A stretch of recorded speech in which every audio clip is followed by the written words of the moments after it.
So here's where we are with Army and East Carolina tonight. And honestly, this line makes no sense when you dig into what just happened to both these teams. Army just went through absolute quarterback chaos against North Texas. Starting QB Cale Helms threw 2 picks and fumbled twice in the first half alone before getting yanked. Backup DeJuan Coleman comes in, looks decent, rushes for 117 yards, then gets hurt in overtime, and they have to throw the broken starter back in for the final drive. I mean, that's not exactly the recipe for confidence going into a short week. But here's the thing, and this is where it gets interesting. Army's ground game was actually nasty in that loss. Coleman, Hayden Reed with 113 yards, Briggs Bartosh adding 99, including a 75-yard touchdown. Even with all the quarterback drama, they're still moving the ball on the ground, which is what Army does. Meanwhile, East Carolina just got exposed hard by BYU. And I'm talking exposed in the worst possible ways. They threw 2 back-breaking picks, one at the goal line that should have been a touchdown, and then a pick 6 from their own 1-yard line right before halftime. That's a 14-point swing right there. But wait, it gets worse. 7 false start penalties. 7! That's not just undisciplined football. That's a team that's rattled and can't handle pressure. Coach Blake Harrell basically admitted they had preparation issues, and you can see why. Now, the market has East Carolina laying 4.5 at home, but the power rankings are screaming something completely different. We're talking about a 6.8 difference between what the computers think and what Vegas is offering. That's massive. Here's my read on this. Army is 0-2 in conference play after going undefeated in the American last year. They're clearly struggling, but they're struggling in ways that might actually help them here. Their triple option offense is a completely different animal than what East Carolina just saw from BYU. The Pirates dominated Campbell and Coastal Carolina by a combined 94-3, but those teams can't prepare you for what Army brings. You need a full week to get ready for the triple option, and East Carolina's getting 4 days after getting punched in the mouth.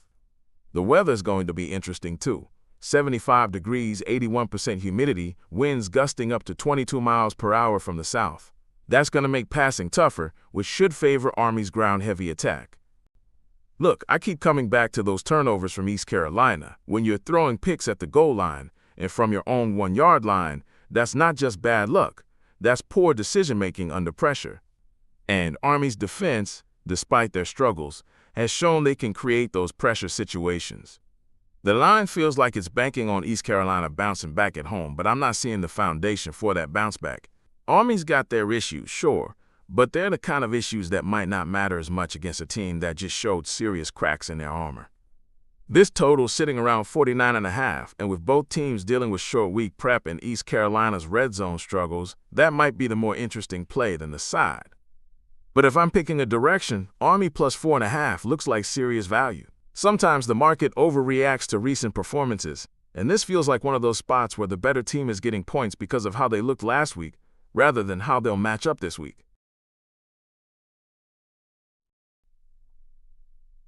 So here's the thing about this Florida State-Virginia matchup that's got me really intrigued. We're looking at 2 programs that have completely flipped the script from what we expected coming into the season. Florida State just put up 500 rushing yards against Kent State. 500? That's not a typo. They set a school record with 498 yards on the ground and 8 rushing touchdowns. Now, I know what you're thinking. It's Kent State, right? But here's the deal. This Seminoles offense has been averaging 363 rushing yards per game through 3 contests. That's not just good, that's historically dominant territory. The Gus Malzahn factor is real, folks. They brought in 4 transfer starters on the offensive line. And suddenly, this ground game looks like those Auburn teams from a decade ago. Gavin Sawchuk had 97 yards and 2 scores. Mikahi Danzy broke off a 64-yarder for 6. This isn't just one guy carrying the load anymore. But, and this is crucial, Tommy Castellanos tweaked his ankle in that Kent State game. He came back to the sideline, said he was 100% still, and all good. But you know how these things go. His mobility is everything in this offense. If he's even 10% limited, that changes the entire dynamic against a Virginia defense that just got their best player back. Speaking of which, Cam Robinson returned for the Cavaliers after missing 3 games with a fractured collarbone. 7 tackles in his first game back, immediately looked like the defensive leader they've been missing. This Virginia defense held Stanford's Micah Ford to just 44 yards after he ran for 157 the week before. They can stop the run when they need to. Here's where it gets interesting, though. Virginia's putting up numbers that are just as eye-popping. Chandler Morris threw for 380 and 4 touchdowns against Stanford. They have 590 total yards, averaged 5.7 per carry on the ground. This wasn't William and Mary. Stanford's a legitimate Pac-12 program, and Virginia moved the ball at will. The problem? That secondary is leaky as hell. They gave up 2 explosive plays of 60-plus yards to Stanford's receivers. Against the Florida State offense that's found this new gear? That could be a recipe for disaster. Now let's talk about the betting landscape. The power ranking suggests Florida State is the stronger team, but Virginia's getting enough points to make this interesting. We're looking at about a point of value on the Cavaliers based on the separation between the line and the analytical rankings. Plus, Virginia's home field advantage is only worth about 2 points below average, so they're not getting as much of a boost as you'd typically expect. The weather's going to be perfect, 69 degrees at kickoff, basically no wind, maybe a trace of moisture, but nothing that'll impact play. This sets up as a pure skills matchup with no environmental factors to complicate things. Here's my read on this game. Florida State's rushing attack is legit, but Virginia's offense might be even more sustainable because they can hurt you through the air and on the ground. If Castellanos is limited at all, I think Morris and this Cavaliers offense can keep pace. The question becomes whether Virginia's defense, even with Robinson back, can slow down this historic Florida State ground game. I'm leaning toward the over in this spot. Both offenses have shown they can move the ball against quality competition. Both defenses have question marks, and we're looking at 2 teams with serious momentum heading into what feels like a statement game for both programs.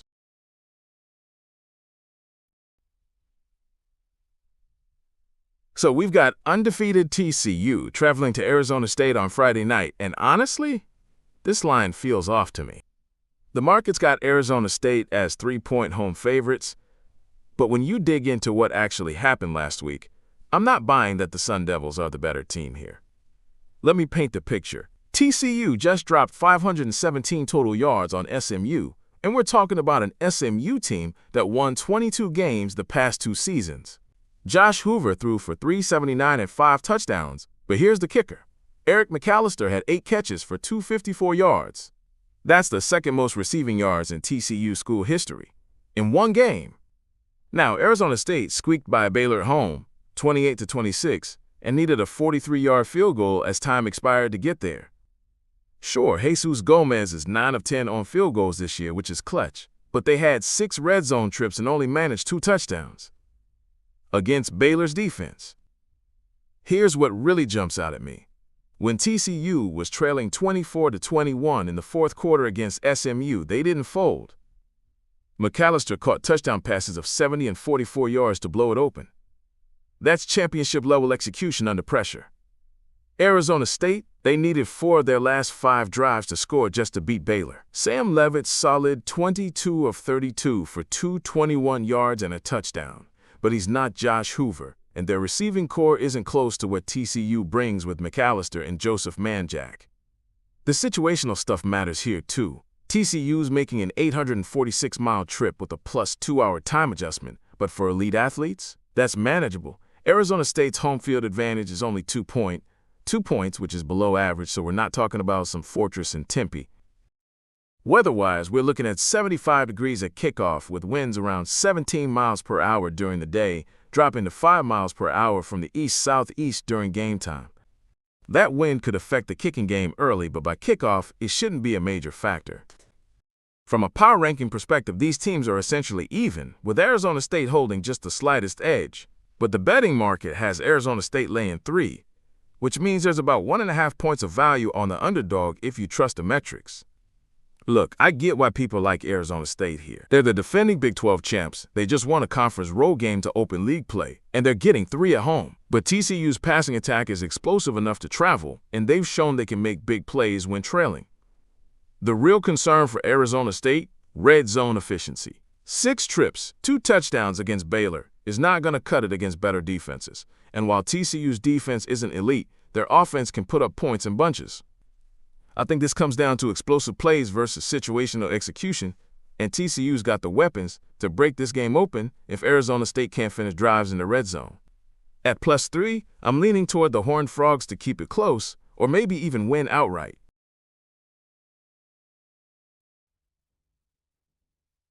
Houston versus Oregon State on Thursday night, and the market is telling us a fascinating story that goes way beyond what you see on the surface. We've got an undefeated Cougars team traveling cross-country as 6-point road favorites against a winless Beaver squad.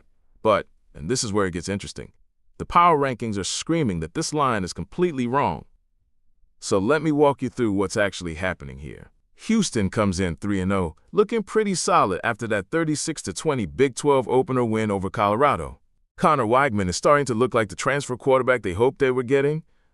Career highs in both passing and rushing in that Colorado game. 222 through the air, 83 on the ground with a couple rushing touchdowns. The guy's sitting on a perfect 4-0 touchdown-to-interception ratio through 3 games, which tells you he's not just putting up numbers, he's taking care of the football.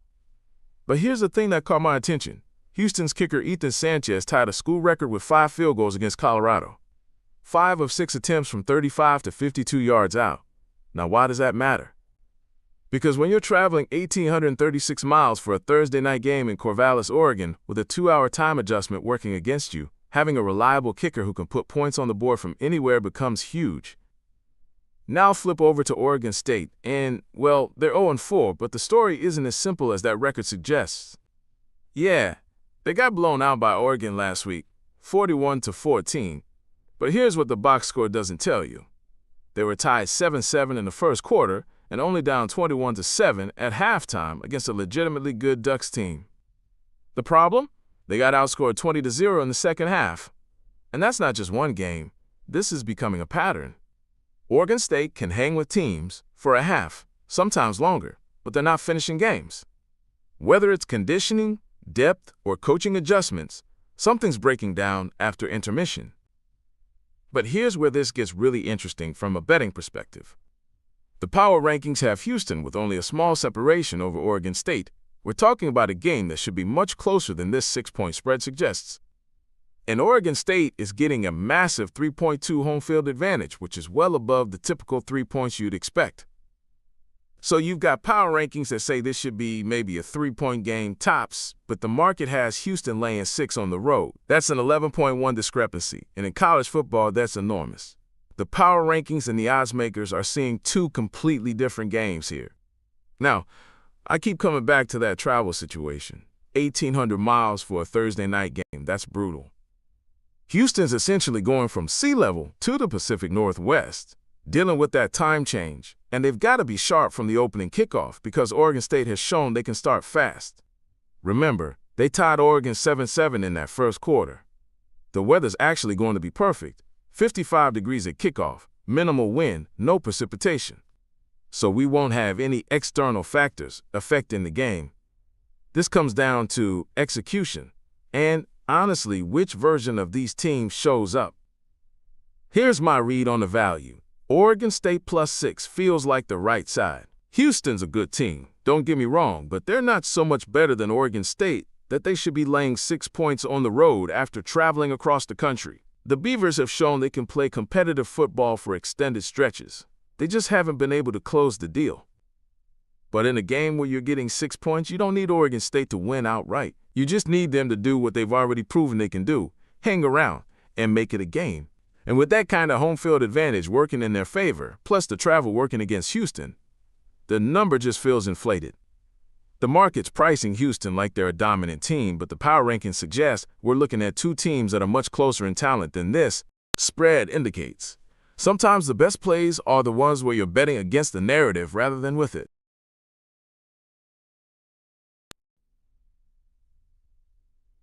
So Cincinnati's coming off a bye week where they absolutely obliterated Northwestern State.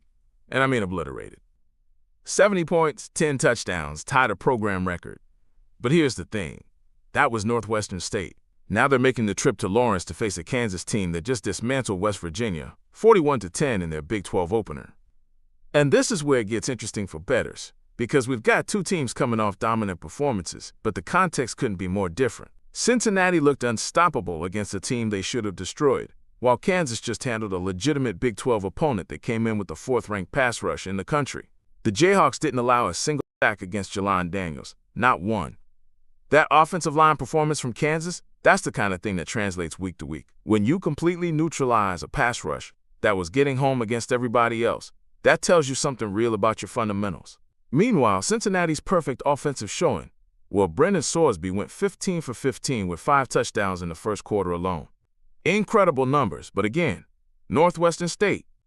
The power rankings actually favor Kansas slightly here, which creates this fascinating dynamic where the market and the analytics are perfectly aligned. You don't see that very often. Usually there's some edge to find in the gap, but not this time. Kansas is getting a 2.8-point home field advantage, which is above the typical 3 points, so Memorial Stadium is genuinely providing extra value. But let me dig into what really matters for this matchup. Cincinnati's defense pitched a shutout last week, and they did it without their 2-time All-American nose tackle Dante Corleone, who's dealing with an ankle injury. If he's still out or limited against Kansas, that's a massive problem. Kansas showed they can run the ball effectively. LaShawn Williams went for 129 yards with a 62-yard touchdown burst. Without Corleone clogging the middle, Kansas could have a field day on the ground. The other factor that's flying under the radar? Special teams. Kansas had a 94-yard kickoff return for a touchdown against West Virginia. Coach Leipold called it a huge turning point, and those kinds of explosive plays can completely change the math on totals and spreads. You're not just betting on offense versus defense. You're betting on whether Kansas can flip field position and create short fields. Here's my read on the value. Kansas has shown they can execute against quality competition, while Cincinnati's explosive offense hasn't been tested. The Bearcats are talented, don't get me wrong.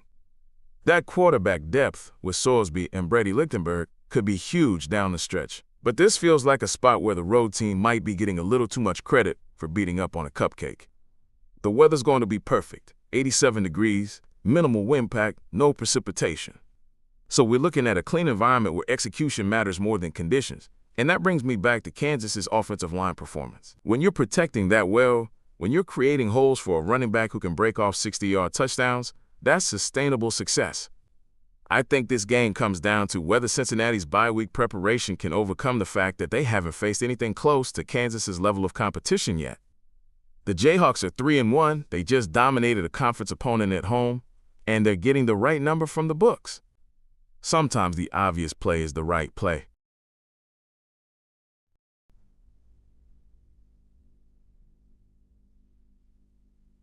So Louisville travels to Pittsburgh as 3-point favorites, and honestly, this line feels a little light for what should be a Cardinals team with some serious advantages here.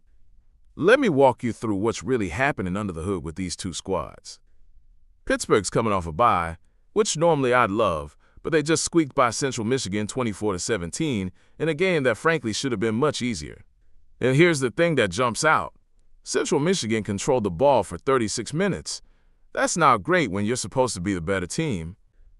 Meanwhile, Louisville just put up 452 total yards in their last outing, and here's what I love about their depth chart right now. They lost their starting running back Isaac Brown and top receiver Chris Bell to injuries, but watch what happened.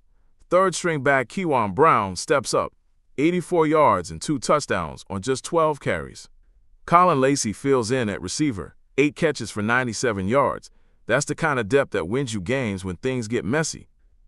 But here's where it gets interesting from a betting perspective. Louisville's red zone efficiency has been, well, pretty rough. They dominated that game with all those yards, but settled for 4 field goals on 5 second-half drives. That's the kind of thing that can absolutely kill you against the spread, especially when you're laying points on the road. Now, Pittsburgh does have Eli Holstein looking healthy. 304 yards, 4 touchdowns through the air. The connection with Williams is explosive. 2 touchdown passes, including a 48-yarder. But Holstein's also thrown picks in back-to-back games now, and that ball security issue, that could be a real problem against a Louisville defense that's been opportunistic. Here's what's really catching my attention, though.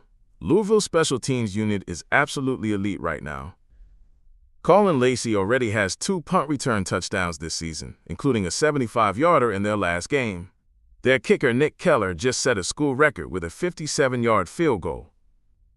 When you're getting that kind of field position and scoring from special teams, it changes the entire complexion of how you need to bet these games.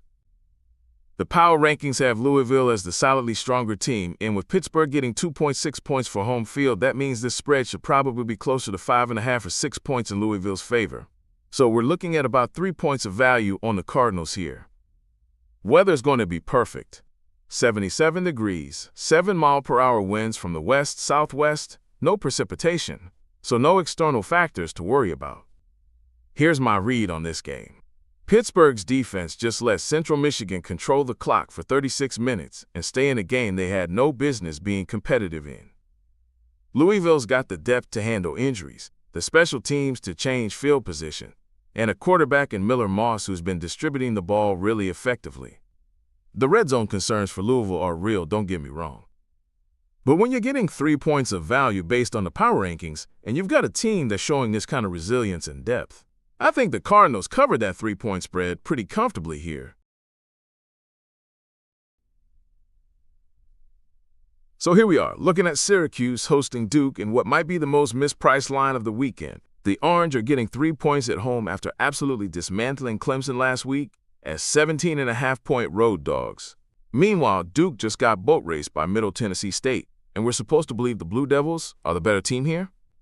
Let me paint you the picture of what happened in these teams' last outings because it tells us everything about where the value sits. Syracuse didn't just beat Clemson, they dominated them. We're talking about a team that rushed for over 100 yards in the first half alone, controlled the line of scrimmage, and had Clemson looking completely lost. Fran Brown called an onside kick to start the game, went for it on 4th down near midfield, and both moves paid off beautifully. This wasn't luck. This was a well-coached team executing a perfect game plan. Now flip over to Duke. They gave up 42 points to Middle Tennessee. 42. And here's the kicker. After cleaning up their turnover issues from the Illinois game, their special teams unit completely fell apart. Missed field goals, botched snaps, blocked kicks. It's like they fixed one problem and created 3 new ones. The market seems to be giving Duke credit for Darian Mince's 3 straight 300-yard passing games, and sure, the kid can sling it. But here's what the numbers don't show you. Syracuse just proved they can control a game on the ground and keep opposing offenses off the field. They ran for nearly 200 yards against Clemson's defense. So here's what we're looking at with South Alabama traveling to North Texas tonight. And honestly, this line feels like it's begging us to take the road dog. North Texas sits as 7-point home favorites after starting 4-0. But here's the thing. Our power rankings actually have South Alabama as the better team by about 5.5 points. Add in North Texas's strong home field advantage of 2.8, and we're still looking at nearly 3 points of value on the Jaguars. That's a massive market disagreement, and I think I know why the books are getting this wrong. North Texas just survived a wild overtime win against Army where they nearly blew a comfortable lead.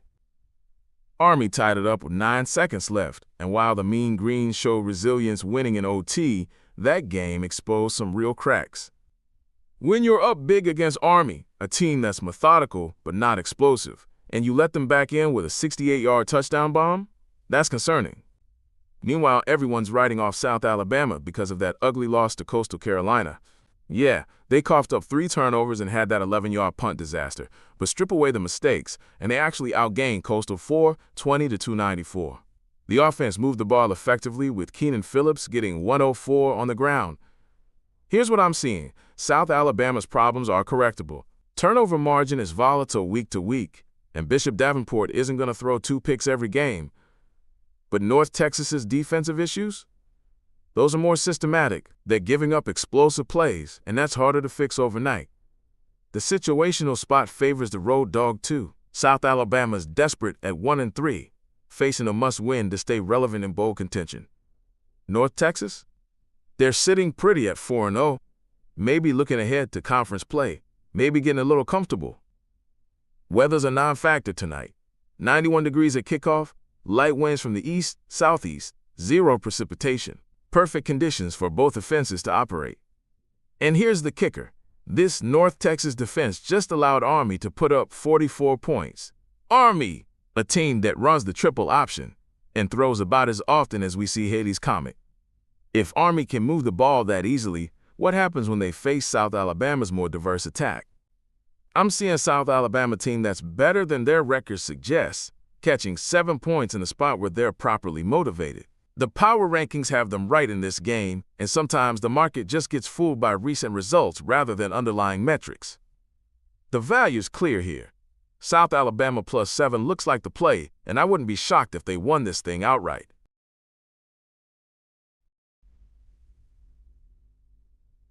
Well, here's a MAC matchup that's telling us a very different story than what the spread might suggest. Ohio's laying 6.5 against Bowling Green, and honestly, that feels light for what we're looking at here. Let me start with what jumped out immediately. Ohio just put up 52 points against Gardner-Webb, but here's the thing that matters. They were down 14-3 in the first quarter and then absolutely exploded for 28 points in the second. That's not just offensive firepower. That's a team that knows how to make adjustments when they're getting punched in the mouth. And speaking of getting punched, Bowling Green just got steamrolled by Louisville 40-17. Now, I know what you're thinking.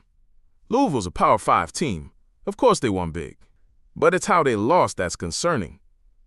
Drew Pine threw 2 picks inside the 50 in the first half, basically gifting Louisville a 21-3 halftime lead. When you're spotting teams' points like that, you're not winning games at any level. But here's where it gets interesting from a betting perspective. Bowling Green's offensive line actually showed up against Louisville's pass rush, and that Louisville defense had 10 sacks in their first 2 games, so the protection's there. Plus, they rushed for 190 yards, including a 75-yard touchdown run from their backup quarterback. That's actually not terrible against the Power 5 defense.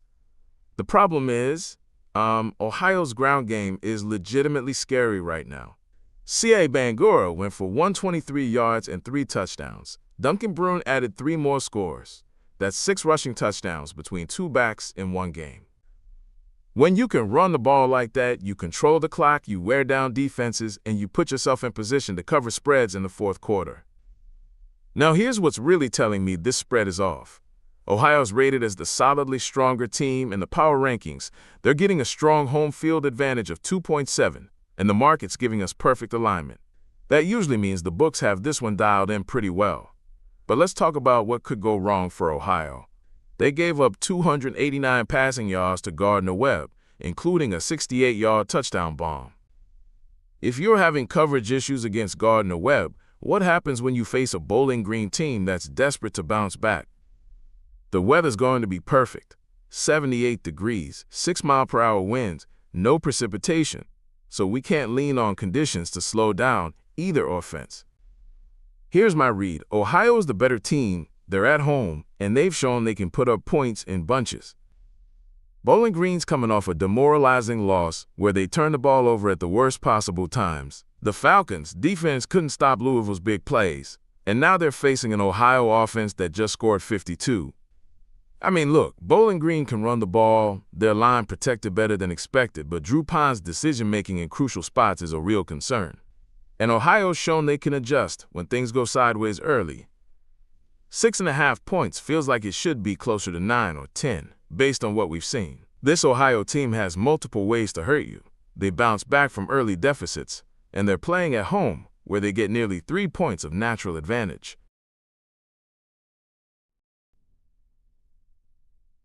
So Georgia Tech rolls into Winston-Salem this weekend, riding high at 4-0, but here's the thing. Wake Forest, coming off that bye week after getting absolutely shut down in the second half against NC State, might be the exact spot where this Yellow Jackets train hits a wall. Let me paint the picture here. Georgia Tech's rushing attack has been absolutely elite, ranking 21st nationally at 230 yards per game. Against Temple, they gashed them for 307 yards on just 30 carries. That's over 10 yards per attempt. Jamal Haynes went for 107. Malachi Hosley had 59 and 2 touchdowns, and they even hit a 61-yard house call on the final snap, just because, well, why not? But here's where it gets interesting. Coach Brent Key was not happy after that Temple win, and I quote, "They could have played the game backwards and been better in that second quarter. 9 yards from scrimmage in an entire quarter? That's not a typo." Georgia Tech went completely cold, allowed Temple to creep back to 21-14, and honestly looked like a completely different team for 15 minutes. Now flip over to Wake Forest. Yeah, they got boat raced by NC State in the second half. 44 total yards after halftime. Couldn't get a first down until garbage time. But here's what everyone's missing. They jumped out 14-0 with explosive plays, a 98-yard kick return, a 70-yard catch and run. This Wake offense can create big plays when it's clicking. And here's the kicker. The power rankings have Georgia Tech as the significantly stronger team, but Vegas has Wake getting just 3.5 at home. That's 3.5 points of value disagreement, which in college football betting terms is massive. When the smart money sees that kind of gap, you pay attention. The situational spot is fascinating too. Georgia Tech's riding this historic wave. First time 4-0 since 2014, first ranked home game since 2015. All that feels good momentum. But now they're taking that show on the road for the first time against an ACC opponent that's had 2 weeks to prepare and desperately needs to bounce back. Wake Forest new coach Jake Dickert just took his first loss, and you know what happens when good coaches get embarrassed? They use that bye week. They fix things. The fact that Wake's offense completely disappeared in the second half against NC State isn't necessarily predictive. It might have been exactly the wake-up call they needed. Georgia Tech's been great, don't get me wrong. Haynes King's providing that dual-threat element, the ground game is legit, and they're finding ways to win. But that second quarter collapse against Temple, that's not going away just because they outscored a mediocre opponent in the other 3 quarters. The weather's perfect, 85 degrees, light winds, no precipitation. So we're not dealing with any external factors that might favor one style over another. This comes down to pure football. And in pure football terms, getting 3.5 points with a desperate home team that's had extra time to prepare. That's where the value lives. Georgia Tech's got the better resume right now, no question. But in college football, sometimes the better team on paper walks into the exact wrong spot at the exact wrong time. Wake Forest off a bye, at home, with their backs against the wall and 3.5 points in their pocket? That's not a spot I'm fading.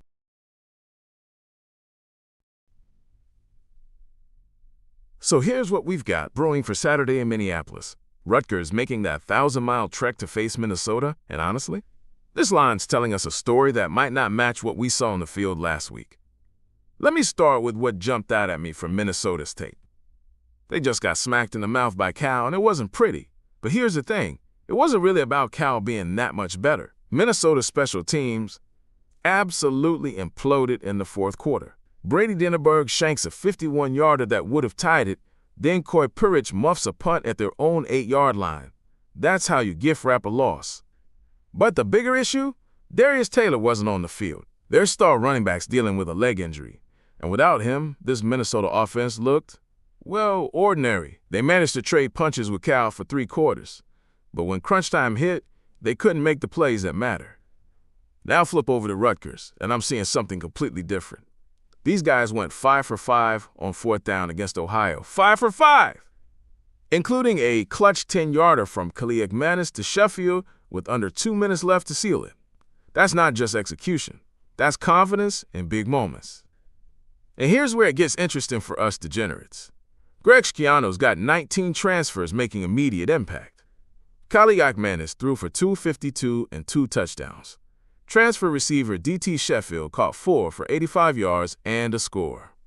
Even their special teams, which by the way has blocked 44 punts in 17 seasons under Schiano, added another block punt touchdowns. So we've got Minnesota coming off their first real test where they looked shaky, missing their best offensive player with special teams that just cost them a game. Meanwhile, Rutgers is clicking on all cylinders, showing they can execute in pressure situations, and they've got their Schiano special teams magic working. The power rankings give Minnesota a slight edge, sure. Home field advantage is worth about 2.7 here, which is stronger than usual. But I'm looking at this line, and there's value on Rutgers. About 0.7 of a point of separation between what the numbers say and where this line sits. Weather's not going to be a factor. 75 degrees, light winds from the northwest at 10 miles per hour. Maybe makes the deep ball a touch harder, but nothing that changes the game plan. Here's my read. Minnesota's been riding cupcakes until Cal exposed some real issues. Rutgers has been battle-tested, and they're executing when it matters. That 1,000-mile trip? Yeah, it's a factor, but this Rutgers team looks mentally tough enough to handle it. The Scarlet Knights are getting points in a spot where they might actually be the better team right now.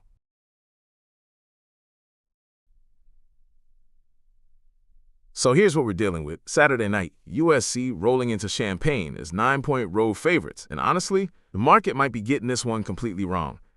Let me paint you the picture here. Illinois just got absolutely destroyed by Penn State, 63-10. That's not just a loss.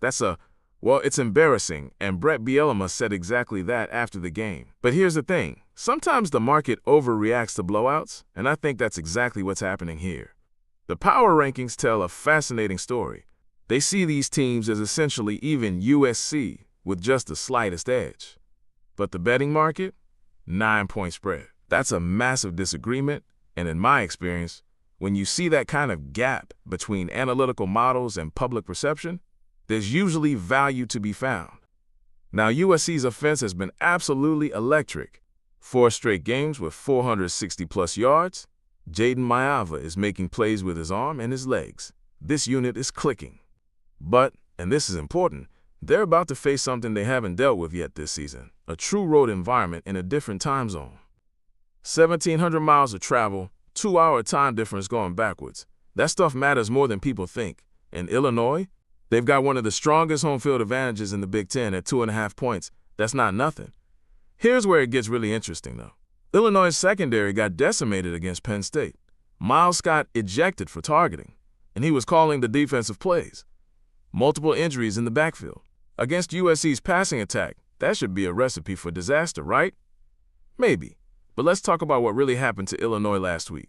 They got punched in the mouth early with that blocked punt return for a touchdown, and they never recovered mentally. The offensive line couldn't protect Luke Altmaier. 7 sacks, constant pressure. But here's the key detail everyone's missing. Penn State has one of the best pass rushes in college football. USC's defense? Not so much. In fact, USC's been having their own discipline issues. 10 penalties against Michigan State, coverage breakdowns, and they're dealing with injuries too. Jacoby Lane is out, Elijah Page got hurt. These aren't just depth pieces. These are guys who matter.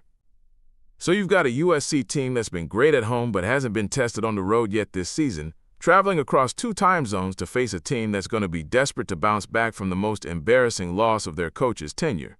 And the market is telling us USC should win by more than a touchdown? I'm not saying Illinois is going to win this game straight up, but 9 points feels like way too many. The power rankings see these teams as essentially equal. Illinois gets nearly 3 points for being at home, and they're getting 9 from the odds makers. Weather won't be a factor. 86 degrees, light winds, no precipitation. This is going to come down to execution and which team handles the moment better. USC has more talent on paper, but Illinois has everything to gain and nothing to lose. The value here is pretty clear to me. Illinois plus 9 feels like the right side, and honestly, I wouldn't be shocked if this game stays under the total too. Sometimes after a team gets blown out like that, both sides come out playing more conservative, more careful.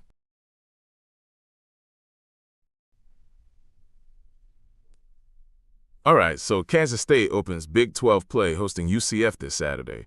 And let me tell you, the market is absolutely sleeping on the Wildcats here. We're looking at a massive 8.7 disconnect between what the power rankings say and where this line sits, and that's the kind of gap that gets my attention real quick. Here's what's happening. Kansas State comes in at 1-3. Yeah, but they've been dealing with some real quarterback growing pains with Avery Johnson. The kid threw for just 88 yards against Arizona. 88 yards! And they've been coming out flat for 4 straight weeks, according to Johnson himself. But here's the thing. They're getting a bye week to fix these issues. They're at home with a massive 3.1 home field advantage, and UCF is traveling over 1,100 miles to Manhattan. Now, UCF squeaked by Jacksonville State in Scott Frost's return, and I mean squeaked. They were outrushed by 165-108, committed 3 fumbles, and needed a last-second touchdown to avoid what would have been an absolutely catastrophic upset. Taven Jackson did show some clutch factor with that game-winning drive, but against Jacksonville State, that's not exactly inspiring confidence for Big 12 play. The injury situation is fascinating here. Dylan Edwards came back from that ankle injury for Kansas State, but managed just 13 yards on 4 carries before he couldn't continue. If he's not healthy, that puts even more pressure on Johnson and this passing attack that's been, well, let's call it underwhelming. But here's where it gets interesting. Kansas State's defense actually showed some life against Arizona. They tied it up 17-17 in the third quarter, got a block punt for a score, and Jace Brown ripped off a 75-yard touchdown run. The pieces are there, they just need to put it together for 4 quarters. Weather's going to be perfect in Manhattan, 88 degrees, light winds from the north-northeast at about 4 miles per hour, so no real factors there. UCF's dealing with that long travel and a slight elevation bump to 1129 feet, nothing major, but every little bit adds up. The narrative here is pretty clear. Kansas State desperately needs this win to avoid falling behind in conference play right out of the gate. They're at home, they're getting UCF after a bye week, and the Wildcats are actually the stronger team according to the power rankings, despite that ugly record. Look, I get it. Betting on a 1-3 Kansas State team feels gross. But sometimes the market overreacts to recent results and doesn't properly weight situational advantages. UCF's rushing defense got gashed by Jacksonville State, and if Edwards can give Kansas State anything on the ground, this could turn into a long day for the Knights.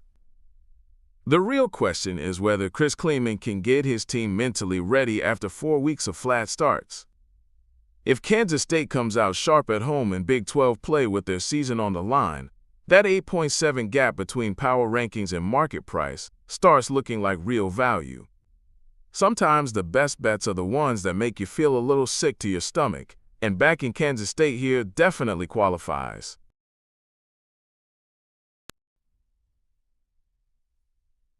Notre Dame at Arkansas this Saturday. Wow, the betting market might be missing something big here. We're looking at a 7.5-point gap between what the power rankings say and where the odds makers have set this line. That's massive disagreement, and it usually means there's real value somewhere. Let me paint you the picture of what's happening here. Notre Dame just absolutely demolished Purdue 56-7 after starting 0-2. But here's the thing. Those first 2 losses, they weren't blowouts. They lost to Miami by 3, lost to Texas A&M by 1. Classic case of a good team that couldn't finish games, right? Then comes the Purdue game, and everything clicked. C.J. Carr goes 10 of 12 for 223 yards and 2 touchdowns. Jadarian Price returns a kickoff 100 yards and adds 3 more scores. The defense? They give up 23 first-half points, then completely shut down Purdue after halftime. 2 picks, 2 sacks. It was like watching a different team. Meanwhile, Arkansas is spiraling in the opposite direction. They're coming off back-to-back losses where they blew halftime leads. Against Memphis last week, they led 28-17 at the break, then managed just a field goal in the second half. Sound familiar? That's becoming a pattern. The Razorbacks' quarterback situation is, well, it's messy. Taylor Green threw for 325 yards against Memphis, but he also threw 2 picks when it mattered most. And Mike Washington Jr. fumbled in the red zone with 1:22 left on the clock. These aren't just stats, these are momentum killers. Now, Arkansas does get their typical home boost, but here's where it gets interesting. Their home field advantage is only 2.1 points, which is actually below average. So they're not getting the usual 3 to 4 point bump most teams get at home. The power rankings have Notre Dame as a dominant tier team. If both squads are motivated, and trust me, they both need this win, the underdog is usually just trying to cover the spread. But the market has Arkansas getting way more respect than the analytics suggest they deserve. Weather's going to be perfect. 83 degrees, light winds from the west. Basically ideal conditions for both offenses to operate. No excuses there. Here's my read on this game. Notre Dame's finally put it together. They've got the talent. Always have. But now they're executing when it counts. Arkansas? They're in their heads right now. 2 straight games where they've had leads and couldn't hold them. That's psychological. The line movement's been interesting too. Early sharp money seemed to like the Irish, and I can see why.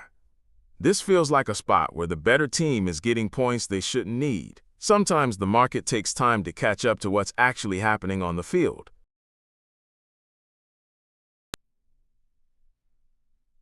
All right, so we've got Vanderbilt hosting Utah State on Saturday, and this is one of those matchups where the narratives are just dripping with intrigue. Vandy's sitting pretty at 4-0 after that historic 70-point explosion against Georgia State, their highest scoring output in 107 years. Meanwhile, Utah State just steamrolled their way to a 48-7 beatdown, and now they're making the trek from Logan to Nashville. Here's what's fascinating about this game. Both teams are coming off these absolute demolition jobs, but the underlying stories couldn't be more different. Vanderbilt's riding this revenge narrative. They got stunned by Georgia State last year in a 36-32 heartbreaker, and Clark Leah's been using that pain as fuel all season long. You could see it in how they approached that rematch. They didn't just win, they sent the message. But here's where it gets interesting for bettors. The power rankings have Vanderbilt in that dominant team tier, and when you've got two motivated teams like this, the underdog's usually just trying to keep it respectable. Problem is, I'm not sure Utah State got that memo. Bryson Barnes is having this breakout season as their dual-threat quarterback. 293 passing yards, 3 passing touchdowns, 128 rushing yards, 2 rushing touchdowns in that last game. That's not a guy who's worried about covering spreads. That's a guy who thinks he can win outright. The Aggies put up 627 total yards, with every single scoring drive lasting under 4 minutes. Think about that for a second. Every touchdown drive was basically a lightning strike. They've got Miles Davis adding another 118 rushing yards. And suddenly you're looking at a ground game that accumulated 334 yards. That's not just good, that's dominant. Now Vanderbilt's defense has been opportunistic, generating turnovers and even getting a blocked punt return for a touchdown. But here's my concern. When you're facing a Utah State offense that can strike from anywhere on the field, Barnes connected on passes of 45 and 53 yards in that last game. You can't afford to give up big plays. The travel situation is worth noting. Utah State's making that 1,396-mile journey with a 1-hour time adjustment. It's not massive, but when you're dealing with college kids, every little edge matters. And Vanderbilt's home field advantage is only about 2 points, which is below average, so they're not getting the typical fortress effect you'd expect. Here's where the betting value sits, and this is key. There's about 0.7 of a point of separation between the power rankings and the actual line. That suggests slight value on Utah State. And when you dig into how both these offenses are functioning right now, we could be looking at a track meet. Diego Pavia has been fantastic for Vandy, 245 passing, 86 rushing in that Georgia State game, and he's got legitimate depth behind him with Blaise Berlowitz showing he can contribute. But Barnes might be the best quarterback on the field Saturday, and that's saying something considering what Pavia's accomplished. The weather's going to be perfect. 81 degrees at kickoff, calm 6-mile-per-hour winds, no precipitation. So we're not dealing with any external factors that could favor one style of play over another. This is going to come down to who can execute in the clutch. I keep coming back to this. Vanderbilt's been building this 7-game home winning streak against non-conference opponents since 2022. They've turned First Bank Stadium into a fortress. But Utah State's not your typical non-conference visitor. They're 3-1, they're confident, and they've got a quarterback who can create plays with his arm and his legs. The total's going to be interesting here too because both offenses have shown they can put up points in bunches. When Utah State scores, they do it fast. When Vanderbilt gets rolling, they can hang 70 on you. The defenses, well, that's where the questions are. This feels like one of those games where the underdog either keeps it close or the favorite pulls away late. And with that slight value on Utah State, plus the way Barnes has been playing, I think the Aggies might surprise some people in Nashville.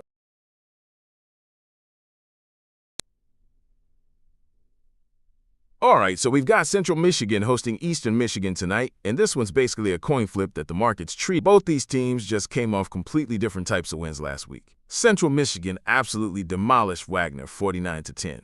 But here's the thing, Wagner's an FCS team that's 0-4 with quarterbacks who combined for 38 passing yards. 38, that's not even a good high school performance. So yeah, Central looked great, but against what exactly?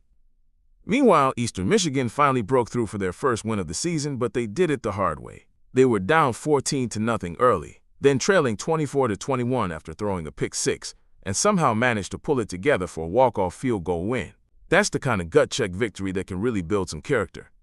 Now here's where it gets interesting from a betting perspective. The power rankings have these teams basically dead even. We're talking true toss-up territory. But Central's getting 3 points at home, which is pretty much just standard home field advantage. The market's not really giving Central Michigan any respect beyond being the host. But let's dig into what actually happened in these games, because the narratives are telling two very different stories. Central's quarterback, Joe Labus, looked phenomenal, 12 of 14 for 241 yards and 3 touchdowns. That 88-yard bomb to Nari Biggins was their longest play from scrimmage since 2012. The guy was basically perfect in the first half. Eastern Michigan's Noah Kim, on the other hand, was solid but not spectacular. 21 of 31 for 226 yards, 1 touchdown, 1 pick. The ground game carried them with Dante McMillan grinding out 126 yards, but this wasn't exactly an offensive explosion. Here's what's really bugging me about this line, though. Central Michigan's defense created 2 turnovers in the first 2 drives against Wagner, including a pick 6 30 seconds into the game. Sounds great, right? But again, it's Wagner. Eastern Michigan just showed they can bounce back from adversity against a real opponent. The weather's going to be a factor tonight, too. We're looking at 17-mile-per-hour winds, gusting up to 20 from the west-northwest. That's enough to really mess with kicking accuracy and passing, especially those longer throws. Remember, Eastern Michigan just won on a 41-yard field goal, and Central's been relying on big plays downfield. So here's my read. Eastern Michigan at +3 feels like decent value. They just proved they can handle pressure situations and come from behind. Central looked great, but, they should have looked great against Wagner. The power rankings say these teams are even, the weather favors the under in shorter passing games, and Eastern Michigan's getting points in what's essentially a pick'em game. The market's buying into Central's blowout win a little too much. Sometimes the team that had to scratch and claw for their victory is actually in better shape than the team that coasted. Eastern Michigan knows they can win ugly, and tonight might get ugly with those wins.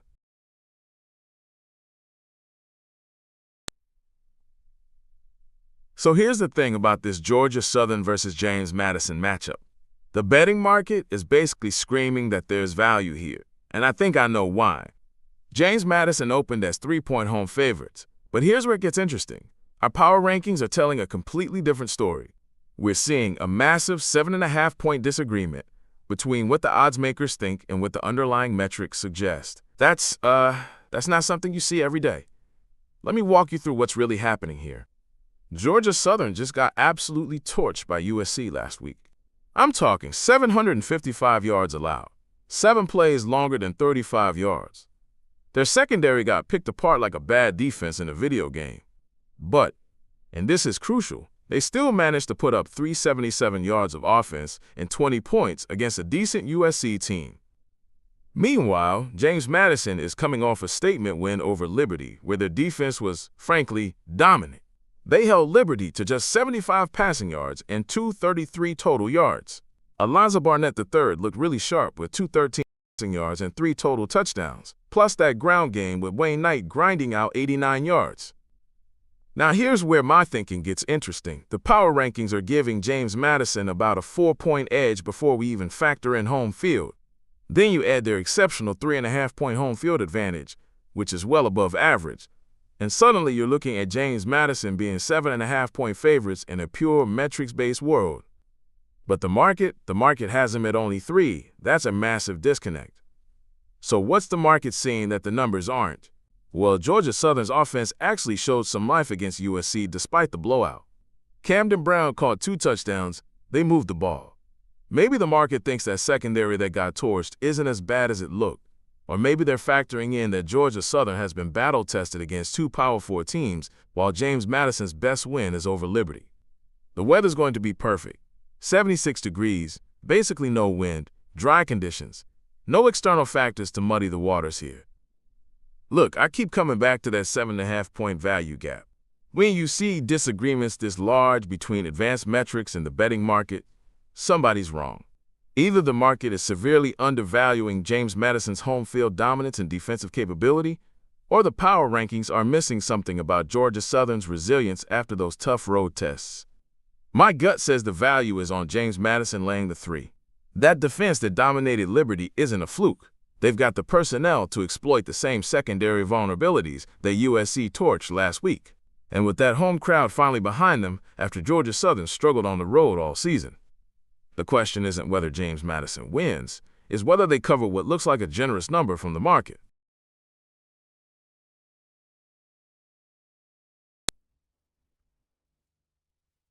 Arkansas State at UL Monroe tonight, and this line is telling us a story that the market might be getting wrong. The Warhawks opened as 3-point home favorites, but here's where it gets interesting. Our power rankings actually have Arkansas State as the better team by about 3 points. Add in UL Monroe's exceptional home field advantage of 3.1, and we're looking at a significant market disagreement. So what's driving this disconnect? Well, let's dig into what we saw last week. Arkansas State dropped to 1-3 after a heartbreaking loss to Kennesaw State, but the way they lost might actually tell us more about their potential than their record suggests. They were down 28-7, fought back to make it 28-21 with 10 minutes left, then completely stalled. 18 total yards on their final 3 possessions. That's not just bad luck. That's a team that can execute when the lights are brightest. But here's the thing about quarterback Jalen Raynor. He threw for 226 yards and 3 total touchdowns in that game. The arm talent is there. The problem? Arkansas State managed just 92 rushing yards, and that ground game weakness is becoming a real pattern. When you can't run the ball, you can't control the clock, can't set up play action, and you certainly can't close out games. Now flip over to UL Monroe, sitting at 2-1 after handling UTEP on the road. The Warhawks opened that game with a statement. 96 yards in 3 plays, capped by Dorian Lewis breaking off a 72-yard touchdown run. That's the kind of explosive capability that should have Arkansas State's defensive coordinator losing sleep. But here's where things get murky for UL Monroe backers. Yeah, they built a 24-7 halftime lead, but they nearly blew it. UTEP scored 18 fourth-quarter points and had the ball with a chance to tie before David Godsey intercepted on the final drive. That defensive vulnerability in crunch time? That's exactly when Arkansas State has shown they can move the ball effectively. The weather's going to be a non-factor. 80 degrees, calm winds, perfect conditions for both passing attacks. So this comes down to execution and which team can impose their will. Arkansas State needs to establish some semblance of a ground game to take pressure off Raynor. UL Monroe needs to avoid the defensive lapses that nearly cost them against UTEP. Here's my read on the value. The market is overreacting to Arkansas State's 1-3 record without considering the context. They've been competitive in games they just can't finish. UL Monroe is getting credit for beating UTEP, but that comeback attempt exposed some real cracks in their foundation. With 3.2 points of value on Arkansas State according to our power rankings, and considering they're catching a field goal on the road, I'm leaning toward the Red Wolves to keep this closer than the market expects. Sometimes the better team is just having a rough start to the season, and sometimes that creates opportunity.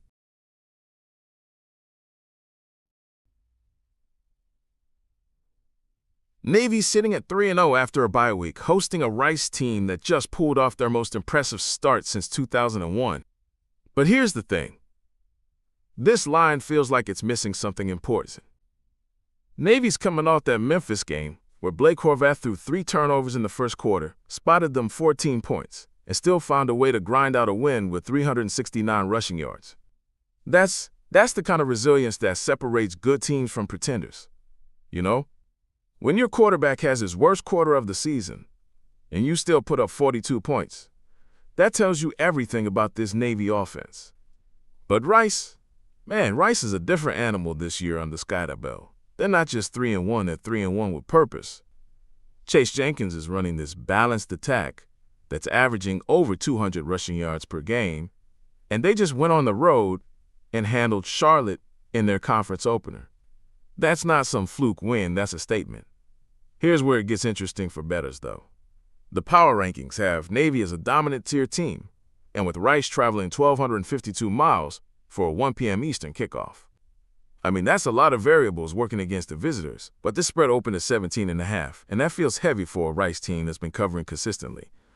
Let me walk through the Navy side for a second. This triple option, when it's clicking, it's basically unstoppable. 5 different guys scored rushing touchdowns against Memphis. Horvath's averaging over 4 yards per carry himself, and that's before you factor in Texa and Heidenreich, each adding 70-plus yards per game. Rice's defense has been solid, but they haven't faced anything like this pace and physicality. But here's what's nagging at me. Rice's offensive balance is legit. Jenkins threw for 87 yards and ran for 71 against Charlotte. Dalen Alexander has 73 yards and 2 touchdowns. When you're moving the ball that efficiently on both the ground and through the air, you can control clock and keep Navy's offense on the sideline. The weather is actually perfect. 73 degrees, light winds from the south, no precipitation concerns. So we're looking at ideal conditions for both offenses to operate. Navy's home field advantage is only worth about 2 and 4 points, which is below average, but they're still getting moderate value according to the power rankings. The question is whether Rice's momentum and that balanced attack can keep this closer than the market expects. I'm seeing a Rice's team that's not just playing good football, they're playing confident football. They avenged that heartbreaking loss to Charlotte from last season. They're executing in crucial moments, and Abel has them believing they belong in these games. Navy should win this. Their rushing attack is too consistent, they're at home, and Rice is dealing with significant travel. But 17.5 points? That's asking Rice to fold. And this isn't the same Rice team we've seen in recent years.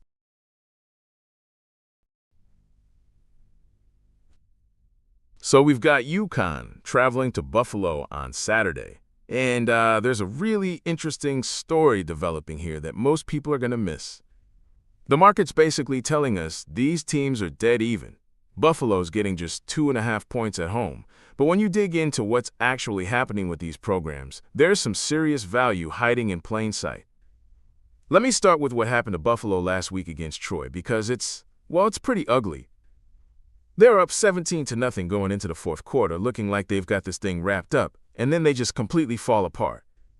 21 unanswered points in the final 15 minutes. That's not just bad luck. That's a fundamental breakdown when the pressure's on. But here's the kicker. Their starting quarterback, Daquan Roberson, gets hurt in the third quarter, and suddenly they're relying on Gunnar Gray, who goes 5 of 13 for 49 yards. Now, we don't know Roberson's status for Saturday yet, but if he's compromised or if Gray has to step in again, that changes everything about this matchup. Compare that to what UConn's doing right now, and it's like night and day. Cam Edwards just ran for 194 yards against Ball State with 2 touchdowns, including a 67-yarder that basically put the game away. And this isn't some fluke performance either. Edwards is becoming the kind of back that can single-handedly control a game, especially when you factor in those 15-mile-per-hour winds they're forecasting for Saturday. Speaking of that weather, this is where things get really interesting from a betting perspective. 13-mile-per-hour winds gusting up to 21, all coming from the west-southwest. That's not just a little breeze. That's going to mess with the passing game and make field goal attempts a total crapshoot. And guess which team is better equipped to handle that? The one with the bruising running back who just put up career numbers. But UConn's not just a one-trick pony on offense. Skylar Bell has over 90 receiving yards in all 4 games this season, including 14 catches for 103 yards last week.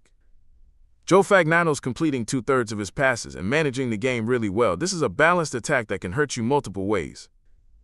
Now, Buffalo showed they can play early in games. They dominated Troy for 3 quarters. But that fourth quarter collapse isn't just about one bad game. When you blow a 17-point lead that late, especially at home, it tells you something about the team's mental makeup. They couldn't make the stops when it mattered, couldn't execute in the red zone, and then had the ball at Troy's 28-yard line with 8 seconds left and couldn't punch it in. Here's what really caught my attention in the power rankings analysis. UConn actually grades out slightly better than Buffalo straight up. And Buffalo's home field advantage, it's only worth 2.4 points, which is below average. So we're talking about a road team that's actually a bit better, getting points, in conditions that favor their style of play. The market's basically saying these teams are equal, but the data suggests UConn should probably be favored. You've got a team that just notched their first FBS win of the year, which matches where they were at this point last season, going against a team that just had one of the worst collapses you'll see all year. And here's the thing about UConn's win over Ball State. Yeah, Ball State scored with 9 seconds left to make it look closer than it was, but UConn was in control most of that game. Lee Millette's interception sealed it when Ball State was trying to make it a one-score game. That's the kind of clutch defensive play that wins you games on the road. So when I look at this matchup, I'm seeing a UConn team that's trending up, has the right personnel for the weather conditions, and is getting points in a spot where they might actually be the better team. Buffalo's dealing with quarterback uncertainty and just showed they can't close out games when things get tight. The winds are going to favor the run game. UConn's got the better back, and they're getting 2.5 points in what should probably be a pick'em game.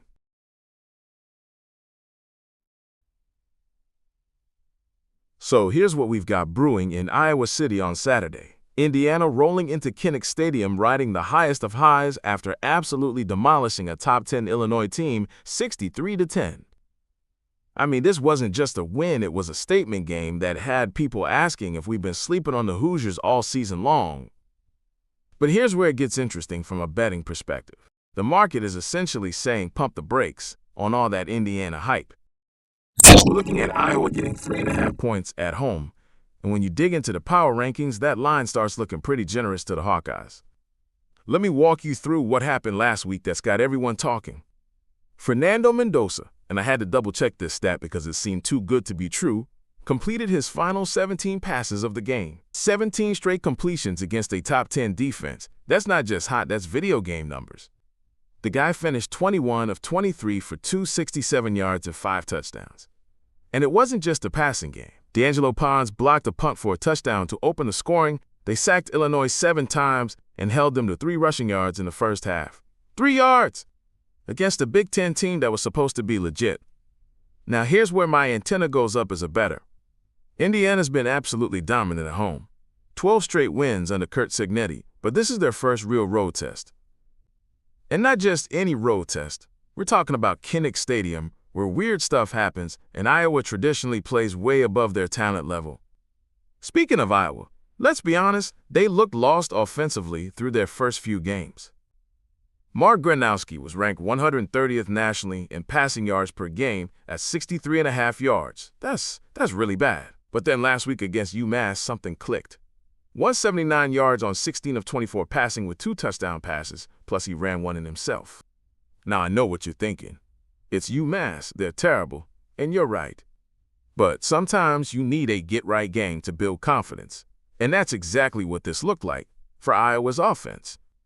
Here's the kicker, though. And this is where the betting angle gets really interesting.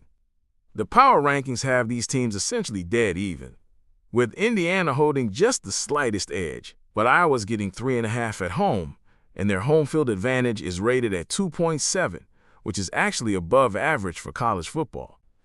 So we've got a 9.2 discrepancy between what the power rankings suggest and what the betting market is offering. That's significant. The odds makers are basically saying Indiana's hot streak is fool's gold, or at least not sustainable on the road. And then there's this. Iowa's got Caden Wetchen, who just tied a program record with a 95-yard punt return touchdown. This guy averaged 43 yards per return last week on 5 total returns. Special teams can flip field position and momentum in a heartbeat, especially in what could be a lower-scoring affair. The weather looks pretty neutral. 67 degrees at kickoff, maybe a little breezy with 12-mile-per-hour winds, but nothing that should dramatically impact the game. So here's my read on this spot. Indiana's riding incredible momentum, but they're about to walk into one of the trickier venues in college football for their first road test. Iowa's offense might finally be finding its identity, their defense should be stout as always, and they're getting points at home. The market seems to be saying Indiana's blowout of Illinois was more about Illinois laying an egg than Indiana being this dominant force, and honestly, that 3.5 might be telling us something we need to listen to. So here's the thing about Auburn at Texas A&M this weekend. We've got 2 teams heading in completely opposite directions, and the market's telling a pretty clear story if you know how to read it. Auburn just got absolutely brutalized by Oklahoma's pass rush, 9 sacks, which tied a school record for their opponent. Think about that for a second. Jackson Arnold, who's supposed to be their dual-threat guy, finished with -11 rushing yards on 20 carries. That's not just bad protection, that's borderline catastrophic. And here's where it gets interesting for us as bettors. Texas A&M is coming off that massive road win at Missouri, where Marcel Reed threw for 360 and hit the game winner with 13 seconds left. But more importantly, they showed they can generate pressure. Auburn's offensive line was already struggling, and now they're walking into College Station against a defense that just broke a 13-game losing streak against ranked teams on the road. The power rankings have A&M with a small but real separation, and when you add that 2.8 home field advantage, which is actually above average for College Station, you're looking at a spread that makes a lot of sense. Auburn managed only 67 yards on 36 carries against Oklahoma, 1.9 yards per carry. That's not going to cut it in the SEC. Now here's what's really fascinating about this matchup. Auburn did show they can hang with ranked teams. They actually took the lead with 7 minutes left against Oklahoma, but they couldn't close. And that's exactly the kind of late-game execution where Texas A&M just proved they excel. Reed's pocket presence, Mario Craver's big playability, they've got the tools to exploit Auburn's weaknesses. The weather's going to be perfect. 87 degrees, 5-mile-per-hour winds from the southeast, no precipitation, so we can throw out any environmental factors. This comes down to pure matchup dynamics. Auburn's defense kept them competitive against Oklahoma, sure, but Texas A&M just put up massive passing numbers after managing only 100 yards through the air against Notre Dame last season. That's real offensive evolution, and it's happening at exactly the wrong time for Auburn's secondary. I'm looking at this line, and, well, the market's got it right. Auburn's making a 654-mile trip after getting their protection schemes completely dismantled. Meanwhile, A&M is coming off a bye, at home, with all the momentum from that historic Missouri win. The value here isn't necessarily in picking a side. It's in understanding that when the power rankings, the situational spots, and the recent performance all align this cleanly, sometimes the obvious play is the right play.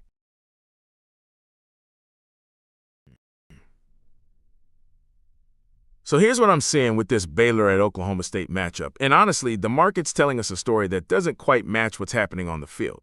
Let me start with Oklahoma State because, well, yikes. We're looking at a program that's won exactly one game in their last 12 tries. 1 out of 12. And it gets worse. They just lost at home to Tulsa. Not just any loss, but a game where their own coach admitted they got outcoached in the first quarter. When Mike Gundy's saying Tulsa had his guys unprepared, that's not great, folks. The Cowboys are trotting out Zane Flores at quarterback, a third-year freshman making just his second career start.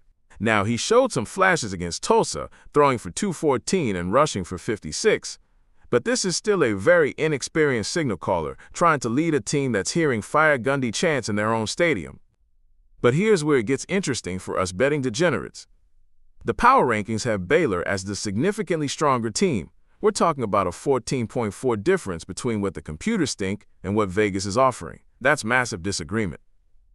Baylor's coming off a heartbreaking loss to Arizona State, but there were actually some encouraging signs if you dig deeper. Their red zone defense held Arizona State to just 2 touchdowns on 6 trips inside the 20. That's a big improvement for a unit that was giving up 30 points per game. Sawyer Robertson looked solid throwing the ball, 25 of 39 for 251 and 3 touchdowns. Michael Trigg, the Ole Miss transfer, hauled in 2 scores, including the game-tying touchdown with under 2 minutes left. And Bryson Washington gave them 111 rushing yards on 17 carries, so they've got balance on offense. The problem? Turnovers and penalties, at the worst possible times. 3 offensive turnovers, plus some costly defensive penalties, that basically gifted Arizona State field position on their game-winning drive. Coach Aranda called it shooting yourself in the foot, which is pretty accurate. Now, the situational stuff gets interesting.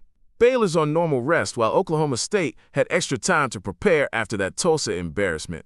Sometimes that extra prep time helps, but when your coach is admitting he got outcoached by Tulsa, what exactly are they working on in practice? The weather's going to be comfortable. Mid-80s at kickoff with some wind from the south-southeast.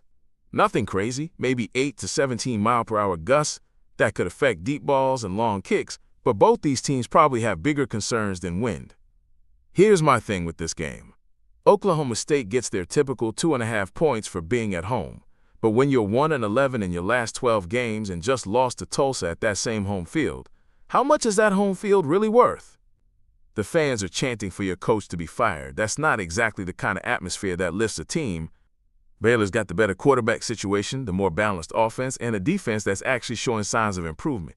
Yeah, they're coming off a tough loss, but it was a quality opponent on the road, and they nearly pulled it out despite shooting themselves in the foot multiple times. The power rankings are screaming Baylor by double digits, but Vegas is basically saying this is a pick, and with home field. When there's that kind of disagreement, you have to ask yourself, what does Vegas know that the computers don't? Or are the computers picking up on something that the market's missing? Given Oklahoma State's current trajectory, and I'm talking about a program in complete freefall, I'm leaning toward trusting the power rankings here. This feels like a spot where Baylor's talent advantage shows up, especially if Oklahoma State's preparation issues continue.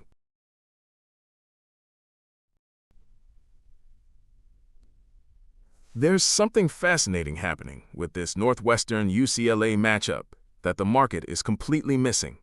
We're looking at a 12.5-point disagreement between power rankings and the betting line, and honestly, that's the kind of gap that makes you sit up and pay attention. UCLA comes into Evanston as 3-point road favorites, which, look, on paper that makes sense. The Bruins are rated as the solidly stronger team. But here's where it gets interesting.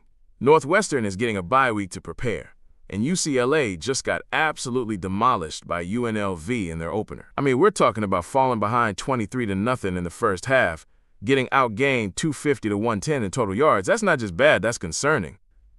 But, and this is where the narrative gets tricky, UCLA showed some real fight in the second half. They outscored UNLV 20-7 after the break, which tells me there's talent there. The question is whether that was genuine improvement or just UNLV taking their foot off the gas. Now, Northwestern's situation is, well, it's complicated. They got worked by Oregon, sure, but losing your leading rusher, Cam Porter, for the season the week before, that changes everything. Preston Stone looked lost out there, completing only 11 of 21 passes with 2 picks. When your quarterback can't compensate for a suddenly depleted ground game, you're in trouble. Here's what I keep coming back to, though. Northwestern gets that bye week. Extra time to figure out their rushing attack, work on ball security, maybe find ways to feature guys like Deshaun Reeder, who showed flashes with that 79-yard run. David Braun knows what went wrong against Oregon. They failed in all 3 key areas he identified: rushing battle, turnover battle, special teams. That's fixable with preparation time.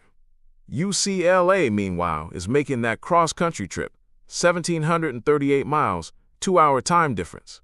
And honestly, after getting embarrassed at home by UNLV, how confident can they really be? Sure, they've got more talent, but talent doesn't always travel well, especially when you're dealing with the mental aspect of getting blown out in your season opener. The weather's actually perfect for football, 74 degrees at kickoff, maybe some wind gusts up to 19 miles per hour from the north-northwest.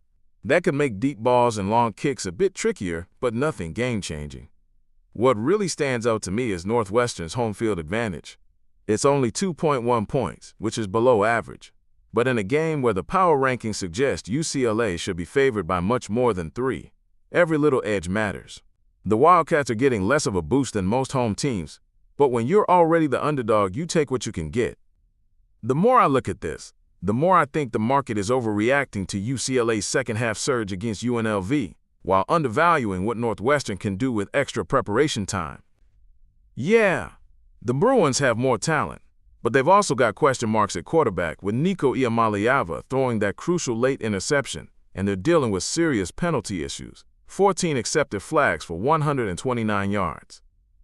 This feels like one of those spots where the better team on paper runs into a perfect storm of situational disadvantages. Northwestern's getting points at home, off a bye, against a team that just got embarrassed and has to travel across the country. Sometimes the stars align for the underdog, and when there's a 12.5-point value discrepancy in the power rankings, well, that's usually telling you something important about what the sharp money really thinks.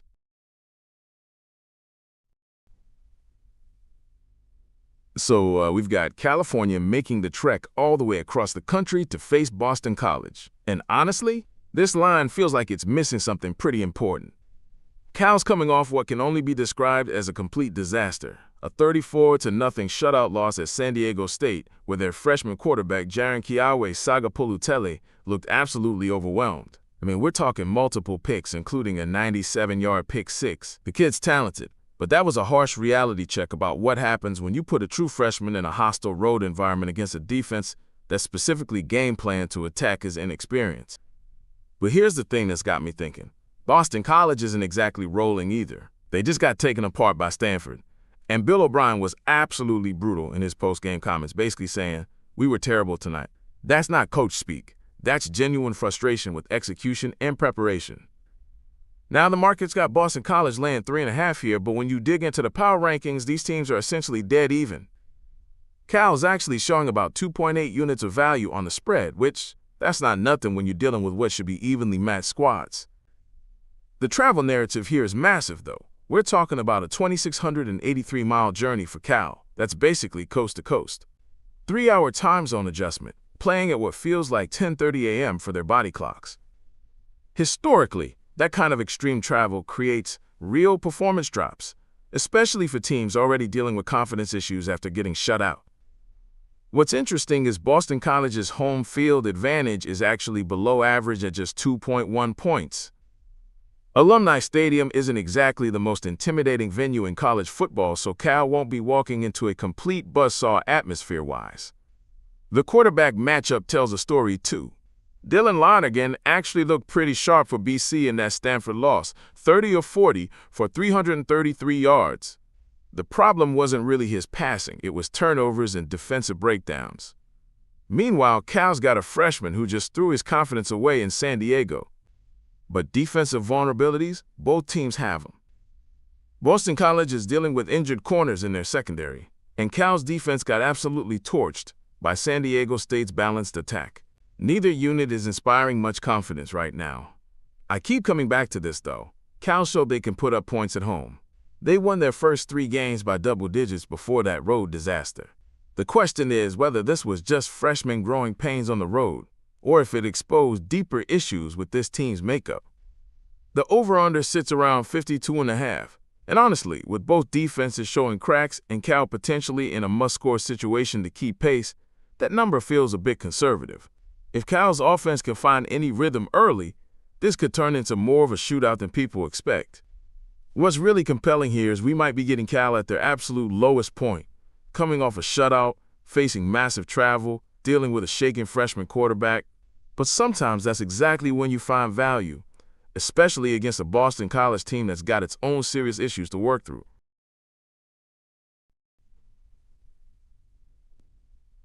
Ohio State heading to Seattle as 14-point favorites. But here's the thing. This line feels completely disconnected from what we're actually seeing on the field. The Buckeyes just struggled to put away an unranked Ohio team, leading by just 4 points deep into the third quarter before finally pulling away. Meanwhile, Washington just dropped 59 on Northwestern behind DeMonda Williams, who's looking like the real deal at quarterback. Julian Sainz throwing the ball well for Ohio State, 347 yards, 3 touchdowns against Ohio, but those 2 picks are concerning. And let's be honest, if you're having turnover issues against Ohio, what happens when you're facing a Washington defense that just picked off 3 passes and returned 1 for 6? The travel situation here is absolutely brutal for the Buckeyes. We're talking about a 2,100-mile trip, 3-hour time difference, and they're playing at 8 p.m. Eastern. That's 11 p.m. body time for these guys. Washington's got that 2.7 home field advantage working for them, which is significant in the Pac-12. But here's where it gets really interesting from a betting perspective. The power rankings have Ohio State as this dominant Tier 1 team, and if you trust those numbers, there's supposedly 8 points of value on the Buckeyes. That's a massive disagreement between the models and the market. Either the odds makers know something the computers don't, or we've got a serious value play here.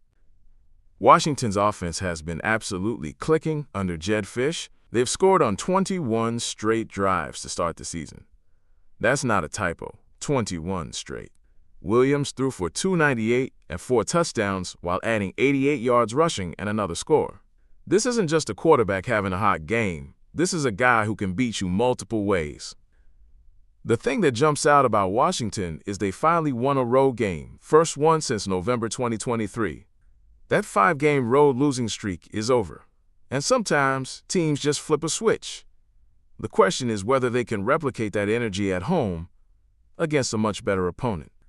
Ohio State's defense showed some real cracks against Ohio. They gave up a 67-yard touchdown pass and kept the game way closer than it should have been through 3 quarters.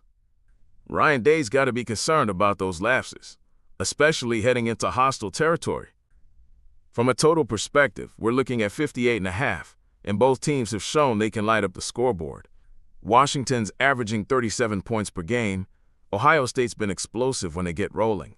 4 plays of 42-plus yards in their last game alone. With these defenses showing vulnerabilities, the over feels like the safer play than trying to figure out this spread. The weather's perfect, 62 degrees, light winds, no precipitation concerns. Both offenses should be able to execute their game plans without any complications. If I'm being completely honest, this feels like a classic spot where the big-name team is overvalued. Ohio State's dealing with cross-country travel, time zone issues, and they've shown some real inconsistencies. Washington's playing their best football in years. They're at home, and they've got nothing to lose. 14 points feels like way too many in what should be a competitive game between two teams that can both score.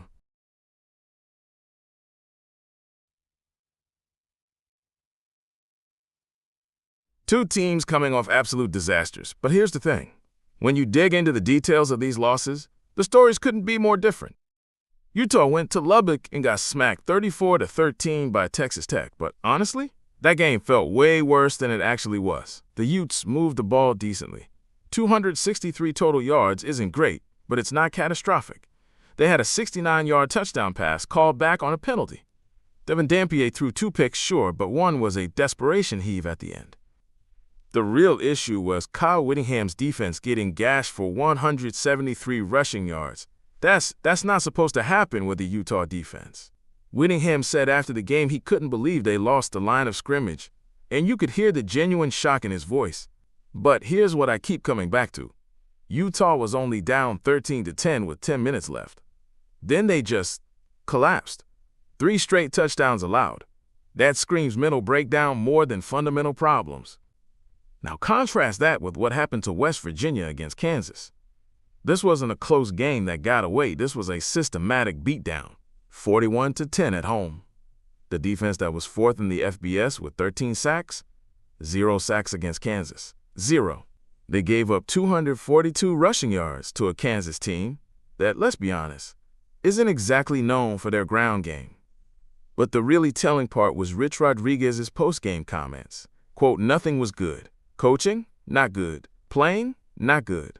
When a head coach throws his entire program under the bus like that in public, that's not frustration, that's panic. The special teams were even worse. Emmanuel Henderson took a kickoff 94 yards to the house to open the second half, turning 20-3 into 27-3. Kansas had almost as many return yards, 199, as West Virginia had total offense through 3 quarters. That's not just bad execution, that's complete preparation failure. So we've got Utah, who had a bad day but showed they could move the ball and stay competitive, traveling 1,680 miles and dealing with the 2-hour time change. Normally that's a big deal, but honestly, sometimes getting out of your home environment after an embarrassing loss is exactly what you need. West Virginia's getting 2.5 points at home, and their home field advantage is actually pretty legit, 2.6 points, which is above average. The power rankings suggest Utah should be favored by about 4.5, so there's definitely some value on the Mountaineers at plus 2.5. But here's my thing. When I watch that Kansas game film, I don't see a team that just had an off day. I see fundamental breakdowns everywhere. The offensive line couldn't protect Nico Martial. The defense couldn't get off blocks. The special teams couldn't cover kicks. That's coaching, that's preparation, that's culture. Utah's loss was ugly, but it felt more like everything that could go wrong did go wrong in the fourth quarter. West Virginia's loss felt like they just aren't very good right now. The weather's going to be perfect. 65 degrees, calm winds, no precipitation. So we're looking at pure football?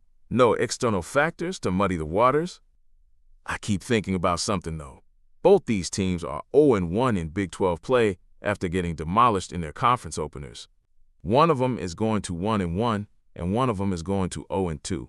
The team that goes 0-2, their season's basically over in mid-September. That desperation factor usually favors the home team, and West Virginia's definitely desperate. But desperation without talent or execution is just, it's just more desperation.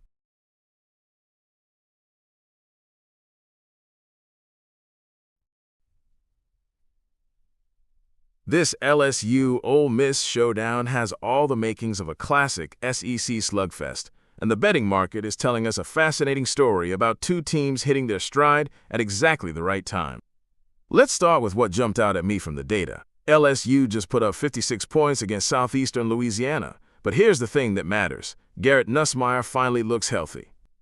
We're talking about a quarterback who was dealing with a torso injury early in the season, and now he's completing 25 of 31 passes for 273 yards and 4 total touchdowns. That's not just stat padding against a weaker opponent, That's rhythm and timing clicking right before SEC play begins. But here's where it gets interesting for bettors. Ole Miss just dominated Tulane 45-10, and Trinidad Chambliss is making a serious case to keep that starting job, even when Austin Simmons gets healthy. 307 passing yards, 112 rushing yards, 0 turnovers. That's exactly the kind of dual-threat performance that can give LSU's defense fits. Now, the power rankings tell us these teams are essentially dead even, with LSU holding just the slightest edge. But here's the kicker. Ole Miss is getting a massive 2.9 home field advantage at Vaught-Hemingway Stadium. That's not your typical home boost, and it actually flips the theoretical advantage from LSU to Ole Miss despite the Tigers being favored. What really caught my attention is the red zone efficiency from both teams. Ole Miss went 6 for 6 in the red zone against Tulane, showing that killer instinct you need in tight SEC games. Meanwhile, LSU's offense finally clicked with 12 plays of at least 10 yards, their most productive first half since September 2023. When both teams are finishing drives efficiently, you're looking at a potential shootout. The defensive side presents an interesting contrast. LSU held Southeastern Louisiana to just 30 yards in the first half, but let's be honest, that's not exactly Alabama they were facing.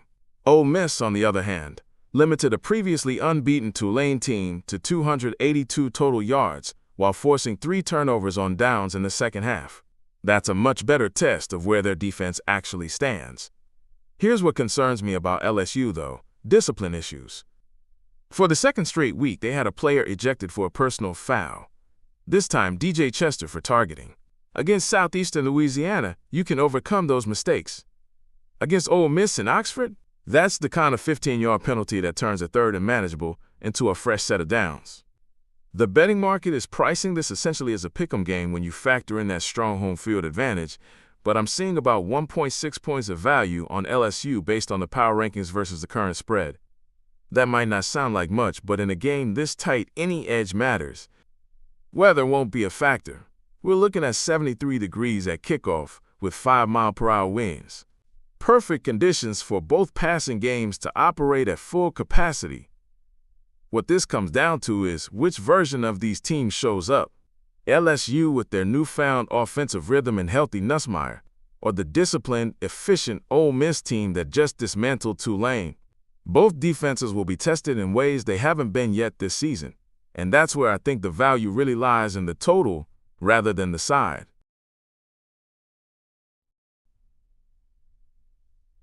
So we've got Toledo hosting Akron tonight, and this line is telling us an interesting story. The Rockets are laying 14.5 points against the Zips team that just put up 51 points last week. But here's the thing, that explosion came against FCS Duquesne. Now I'm looking at Toledo, and they should be the clearly superior team here. They're in what we call the dominant tier in power rankings, meaning when both teams are motivated, the underdog is usually just trying to cover. But here's where it gets interesting. Toledo just blew a 13-6 fourth-quarter lead to Western Michigan last week. That's not just any loss, that's a collapse against a previously winless team in their MAC opener. The Rockets allowed a 4th and 10 conversion for 43 yards that set up the game-winning score. That kind of late-game breakdown, that sticks with a team, especially when you're coming home as heavy favorites. On the flip side, Akron finally found something that worked. Jordan Gant exploded for 161 yards on just 13 carries. That's 12.4 yards per carry with 3 touchdowns. Ben Finley looked competent throwing the ball, completing 15 of 25 for 219 yards. But again, this was against Duquesne. Here's what I'm wrestling with.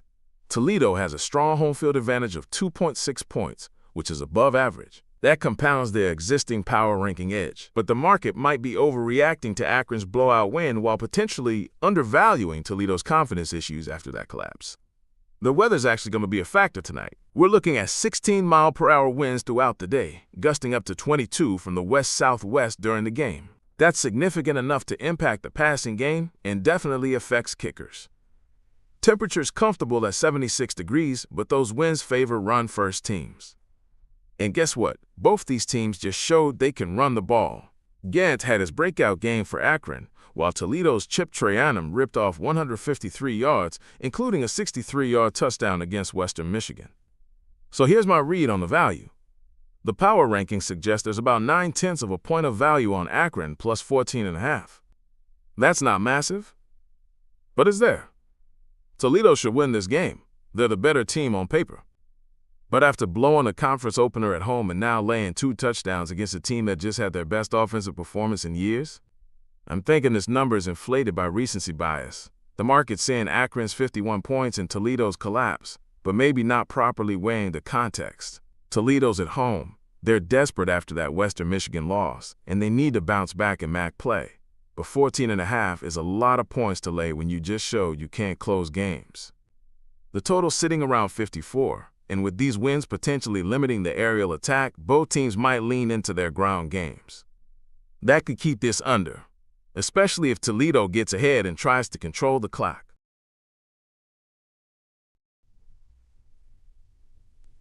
So here's what we've got brewing in DeKalb on Saturday. San Diego State rolling into Northern Illinois off back-to-back shutouts at home, and the market's telling us something really interesting about this matchup.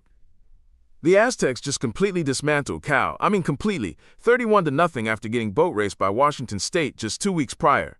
That's the kind of swing that makes you pay attention. Chris Johnson's 97-yard pick six, Dwayne McDougall taking a fumble, 35 yards to the house. This defense went from getting torched for 36 points to not allowing a single point against a previously unbeaten Power 4 team. But here's where it gets fascinating from a betting perspective.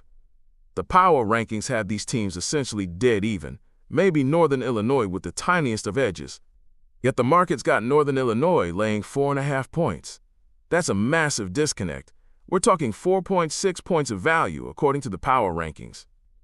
Now Northern Illinois just got worked by Mississippi State in the second half, giving up 17 unanswered after staying competitive early. Their run defense that was allowing just 74 yards per game, Mississippi State gashed them for 292 on the ground. That's concerning when you're facing a San Diego State team that just found its offensive rhythm with Jordan Napier catching 9 for 154, including that 80-yard bomb.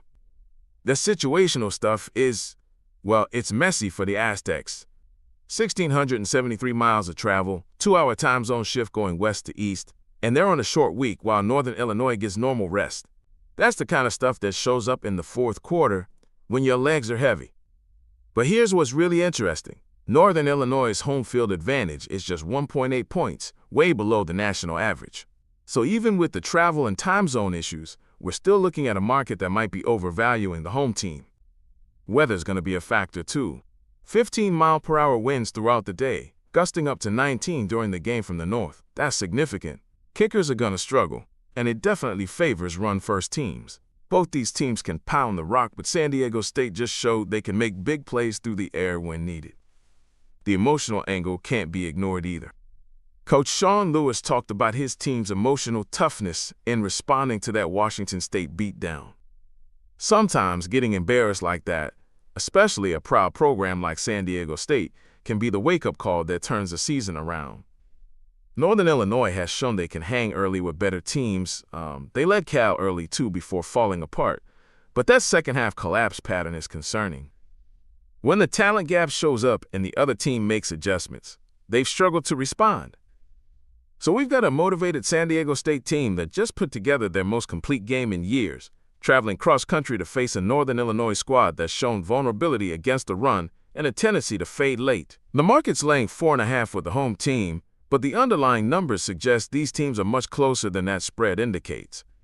The win's going to make this uglier than the total suggests, and with both teams capable of controlling the clock on the ground, this feels like it sets up for a lower scoring affair than people expect. But that spread feels like an overreaction to home field and travel that doesn't account for what we just saw from San Diego State's defense.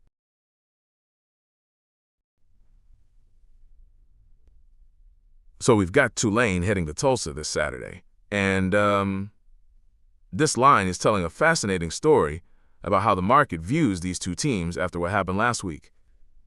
Let me paint the picture here. Tulane just got absolutely demolished by Ole Miss 45-10, and I'm not talking about a competitive game that got away from them. Jake Retzlaff started 0 for 9 passing, finished 5 of 17 for 56 yards. The offense managed just 282 total yards. It was ugly. Meanwhile, Tulsa goes into Stillwater and beats Oklahoma State 19-17. First time they've beaten the Cowboys since 1998. First road win there since 1951. Baylor Hayes looked composed at quarterback. Dominic Richardson, the Oklahoma State transfer, ran for 146 yards, and their kicker Seth Morgan hit 4 field goals, including 2 from 47 yards. Now here's where it gets interesting from a betting perspective. The power rankings still have Tulane as a massive favorite here. We're talking blowout territory. Like this should be a mismatch between a top-tier team and a bottom-tier opponent. But the market opened this thing at Tulane -6.5. That's a 6-point disagreement between the power rankings and the odds makers, which, that's significant. The computers think Tulane should be laying double digits, easy. The market's saying, hold up, let's pump the brakes here. And I think the market might be onto something. Look, Tulane's AAC championship hopes are still alive. One bad game against an SEC opponent doesn't erase everything. But that Ole Miss performance exposed some real concerns. The offensive line got dominated. They turned the ball over on downs 3 times in the second half. And defensively, they gave up 548 yards and couldn't stop Ole Miss on any of their 6 red zone trips. Compare that to what Tulsa showed us. Baylor Hayes managed the game beautifully, 23 of 36 for 219 and a touchdown, no picks. They controlled possession for nearly 20 minutes in the first half alone. Their defense held Oklahoma State to just 3 points and 117 yards in the first half. Now, I'm not saying Tulsa's suddenly a world beater, but when you beat a Big 12 opponent on the road, that sends a message. And the confidence factor here can't be ignored. This is the kind of win that can transform a program's mentality. The situational spots are interesting too. Tulane's coming off normal rest while Tulsa had extra time to prepare. Tulane's making a 545-mile trip. Not brutal, but it's worth noting. And Tulsa's home field advantage, while below average at just 1.9 points, still helps offset some of that power ranking disadvantage. Weather's going to be perfect, 80 degrees at kickoff, calm winds, no precipitation. So we're not getting any help from Mother Nature if we're looking for an equalizer. Here's what I keep coming back to. Jake Retzlaff's performance last week was so bad that backup Brendan Sullivan came in and threw their only touchdown pass. If Tulane's quarterback situation is unsettled, and they're facing a Tulsa team that just pulled off the upset of their season, the value might actually be on Tulsa plus 6.5. I know that sounds crazy after watching Tulane dominate lesser competition early in the season, but sometimes the market overreacts to one bad performance while undervaluing a massive confidence boost. Tulsa's got the pieces, a reliable quarterback, a strong running game with Richardson, a kicker who can hit from distance, and a defense that showed it can game plan effectively against quality competition. At home, getting nearly a touchdown. That feels like a lot of points for a team that just proved they belong on the same field with Power 5 opponents. This might be one of those spots where the computers are stuck looking backwards, while the market's trying to figure out what these teams actually are moving forward.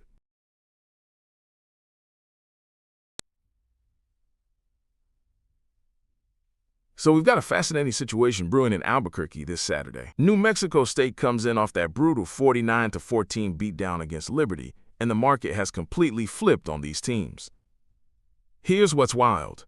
The power rankings still see New Mexico State as the slightly better team, but Vegas has New Mexico laying 4.5 points at home. That's a 12-point swing between what the models think and what the betting market believes. Either the books know something the computers don't, or we're looking at some serious value. Let's dig into what happened in those last games, because it tells the whole story. New Mexico State's quarterback Logan Fife threw for 278 yards against Liberty, which sounds decent until you realize he completed just 16 of 33 passes. That's under 50% completion with 2 picks. The guy was forcing throws, and when you're already struggling with ball security, they had a fumble return for 6 in the fourth quarter. You're just asking to get blown out. Meanwhile, New Mexico barely scraped by Idaho State 27-22. Now, beating up on FCS teams should be routine, but the Lobos actually trailed in that game before scoring twice in the fourth quarter to pull it out. Their defense gave up 22 points to an FCS offense, which, that's not exactly inspiring confidence. But here's where it gets interesting. Skyler Humphrey looked explosive for New Mexico, rushing for 141 and 2 touchdowns, including a 61-yard house call. That's the kind of big playability that can flip a game in the Mountain West, especially when you're dealing with defenses that aren't exactly elite. The elevation factor at 5,100 feet? Look, it's real, but it's overblown in betting circles. What's more important is that New Mexico's home field advantage is actually below average. Just 2 points instead of the typical 3. So we're not looking at some fortress here. Here's my read on the value. New Mexico State has shown they can move the ball through the air when Fife isn't throwing picks. P.J. Johnson III had 159 receiving yards in that Liberty game, so the weapons are there. The question is whether they can protect the football better than they did in that conference opener disaster. New Mexico's defense allowed Idaho State to score on 3 straight drives spanning halftime. If they're giving up points to FCS competition like that, what happens when they face a New Mexico State passing attack that can actually stretch the field? The market seems to be overreacting to that Liberty blowout, but here's the thing. Blowouts happen when everything goes wrong at once. 2 picks, a fumble return for 6, and suddenly you're down multiple scores. That doesn't necessarily mean New Mexico State is 12 points worse than the power rankings suggest. I'm seeing this as a situational spot where the betting market has overcorrected. New Mexico State getting 4.5 feels like the right side, especially when you consider that both teams have clear offensive capabilities but questionable defensive consistency. The total's probably where the real action is, though. Both teams showed they can score but struggle to get stops. In these Mountain West matchups with elevation and offensive-minded coaches, points tend to come easier than people expect.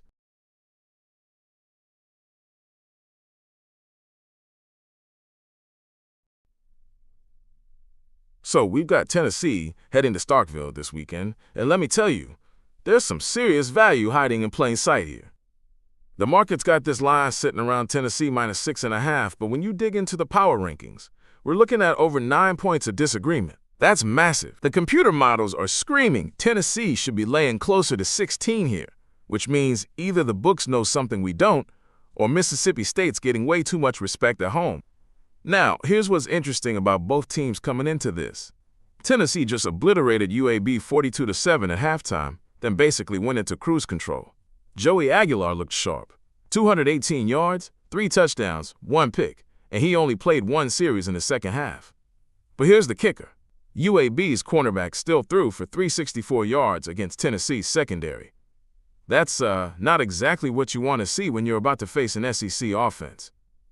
Mississippi State, meanwhile, they're sitting pretty at 4-0, but man, that Northern Illinois game was uglier than it needed to be. Blake Shapen went 12 of 20 for just 160, and he admitted afterward he wasn't at his best. Against Northern Illinois, that's concerning when you're about to face a Tennessee defense that's got some bite to it. But here's where it gets really interesting. Mississippi State's ground game absolutely demolished NIU. 292 yards on 49 carries against a defense that was only allowing 74 yards per game on the ground. Fluff Bothwell had his breakout performance, and that running game identity, that could be the equalizer here. See, Tennessee's trying to get their rushing attack back on track after it sputtered against Georgia. They bounced back with 235 yards and 4 touchdowns against UAB, but Mississippi State's run defense is going to be a much stiffer test. And with Tennessee's secondary still showing cracks, especially with those injury concerns, this sets up as a classic ground and pound versus explosive offense battle. The situational stuff here favors Mississippi State too. Home field advantage might only be worth 2.2 points in Starkville, below average, but it's still something. And this feels like a classic letdown spot for Tennessee coming off that dominant UAB performance, heading into what everyone expects to be an easy SEC win. Mississippi State's perfect on 4th down this season, 4 for 4, and they outscored NIU 17-0 in the second half after sleepwalking through the first. That shows they can make adjustments and execute under pressure. Weather's going to be perfect. 72 degrees, light winds from the southwest, no precipitation. So we're not getting any help from Mother Nature to slow down either offense. Look, Tennessee's clearly the more talented team on paper, but 9 points of value is 9 points of value. And in college football, that's often where the money gets made. Mississippi State's got the motivation, the home crowd, and a running game that could control the clock and keep this closer than the power rankings suggest. The total's sitting around 52.5, which feels about right given both teams' offensive capabilities and defensive questions. But that spread? Man, I keep coming back to that massive power ranking disagreement. Middle Tennessee just pulled off one of the wildest comebacks you'll see all season, and now they're getting 8.5 points at Kennesaw State. That's a massive number for a team that just showed they can score 14 points in 6.5 minutes when their backs are against the wall. Look, I get why the market's skeptical of Middle Tennessee. They were completely shut out for 53 minutes against Nevada. I mean, literally 0 points through 3.5 quarters. That's not just bad execution. That's a fundamental breakdown somewhere. But here's the thing that's got me thinking. Nicholas Vattiato threw for 247 yards and ran in the game winner with 21 seconds left. When you're down 13 on the road and find a way to win, that does something to a team's psyche. The power rankings are telling a completely different story than the betting market here. We're looking at about 8.4 points of disagreement, which is, well, it's huge. That kind of gap usually means one side's getting it really wrong. Now, Kennesaw State, they looked absolutely dominant early against Arkansas State. Amari Odom was putting on a clinic, 409 total yards, over 300 passing, over 100 rushing. The guy's a legitimate dual threat, and when he's rolling like that, good luck game planning against it. They scored on their first 3 possessions and looked like they might blow the doors off. But here's what's interesting. Arkansas State cut it to 28-21 with 10 minutes left. Suddenly it's a one-score game, and you're wondering if Kennesaw State can actually close. Well, they did. Their defense completely shut down Arkansas State's final 3 drives. 18 total yards allowed. That's clutch football right there. This situational stuff here is pretty neutral. Middle Tennessee's dealing with a 1-hour time adjustment traveling east, but that's minimal. Kennesaw State's home field advantage is actually below average at 2.2 points, so they're not getting the typical boost you'd expect. Weather's perfect. 72 degrees, light winds, no precipitation. Both offenses should be able to do what they do best. So here's my read on this.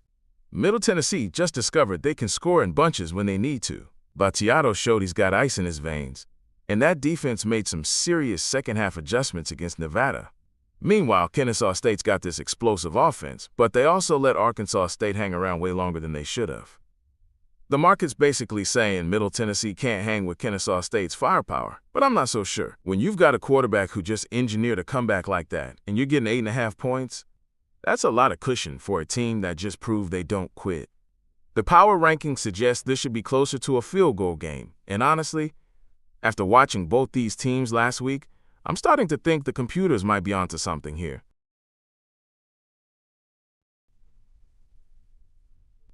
Old Dominion just pulled off something nobody saw coming.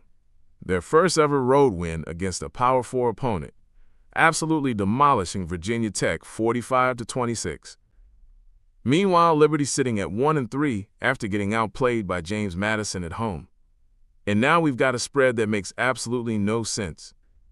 Liberty's laying 9.5 points on the road against an ODU team that just found their identity in the biggest way possible. The power rankings love Liberty here.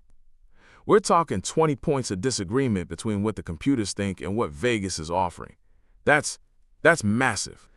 But here's the thing. Sometimes the market knows something the algorithms don't. Let's talk about what Old Dominion just did to Virginia Tech, because it wasn't a fluke. They put up 527 total yards, with 10 plays of 20-plus yards. Colton Joseph threw for 276 and ran for 63 more, looking like a completely different quarterback than we've seen in previous years. This wasn't just beating a Power 4 team. This was dominating them from the opening snap. They led 28-0 at halftime off 4 consecutive scoring drives of 93, 97, 88, and 77 yards. That's not luck, that's execution. And when you convert 2 Virginia Tech turnovers into touchdowns like they did, you're showing the kind of opportunistic play that wins games. Now, Liberty's got their own problems. 75 passing yards against James Madison, 233 total yards of offense. That's concerning for a team that's supposed to be laying double digits on the road. Ethan Vasco managed just 37 yards through the air while adding 52 on the ground. He's mobile, sure, but you can't sustain drives when you're completing passes for 2 yards per attempt. Here's what's really interesting, though. Liberty's defense couldn't contain James Madison's dual-threat quarterback, and guess what? Colton Joseph just showed he can beat you with his arm and his legs. The matchup parallels are pretty obvious. The weather's going to be perfect. 72 degrees, light winds, maybe a trace of moisture, but nothing that'll impact the game. So we're looking at pure football with no external factors. Old Dominion's getting 2.8 for home field advantage, which is actually above average. Liberty's 1 and 3 start suggests they might not travel as well as their power ranking indicates. And when you've got a team coming off their biggest win in program history against a squad that's struggling to move the ball consistently, the value play here might be staring us right in the face. 9.5 feels like way too many points for a Liberty team that's shown significant offensive limitations against a Monarch squad that just proved they can hang with anybody. Sometimes the market gets it wrong, and sometimes a team riding the highest of highs can carry that momentum exactly when they need it most.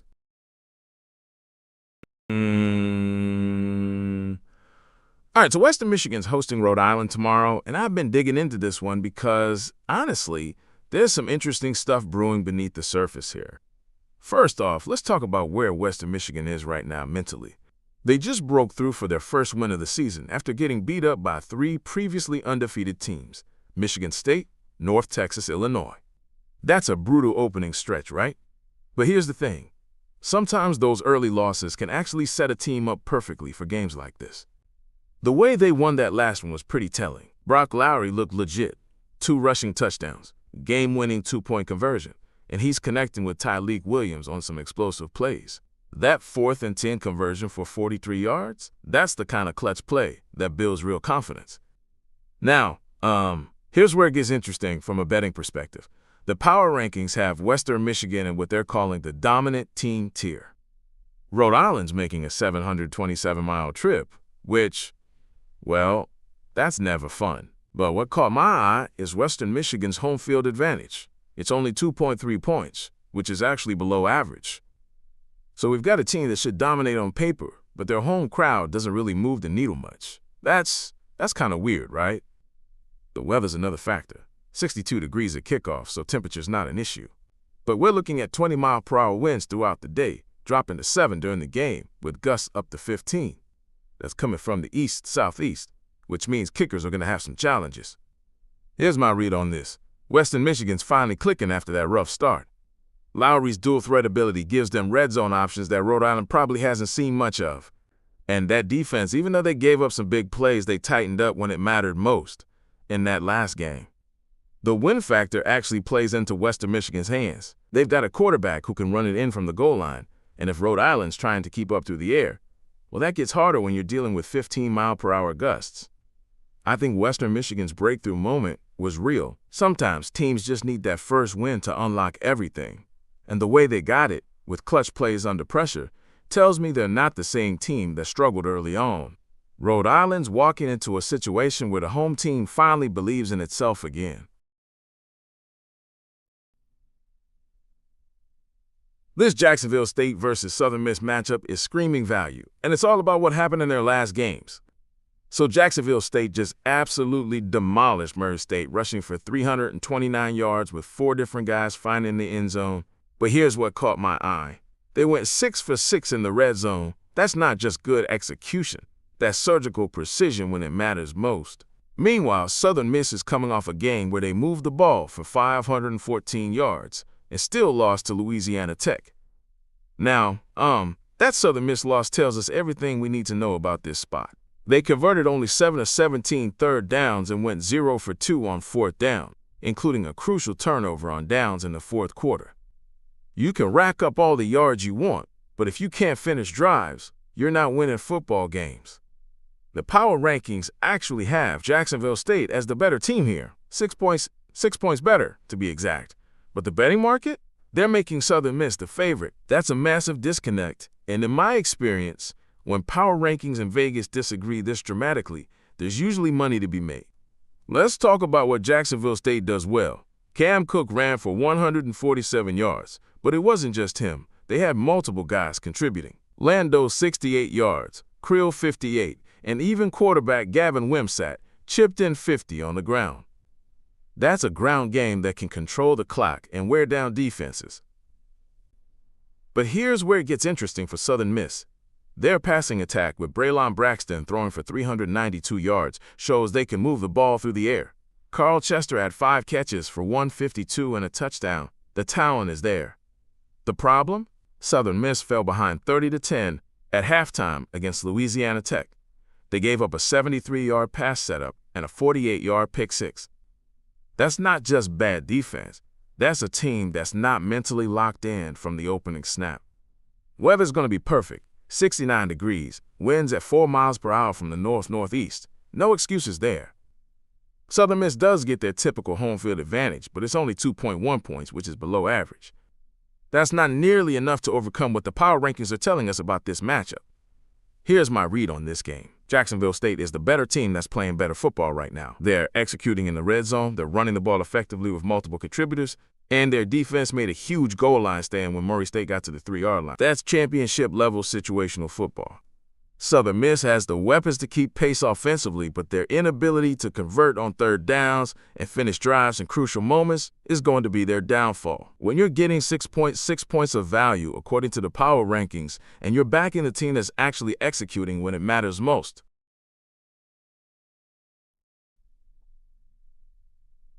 We've got a fascinating spot here with Western Kentucky traveling to Missouri State. The line opened with WKU favored by 4.5. But here's what's really interesting. The power rankings suggest Western Kentucky should be laying closer to 6 points on a neutral field. So we're getting Missouri State with what amounts to about 1.5 points of value when you factor in that standard 2.5-point home field advantage. But here's the thing. Sometimes the market knows something the models don't.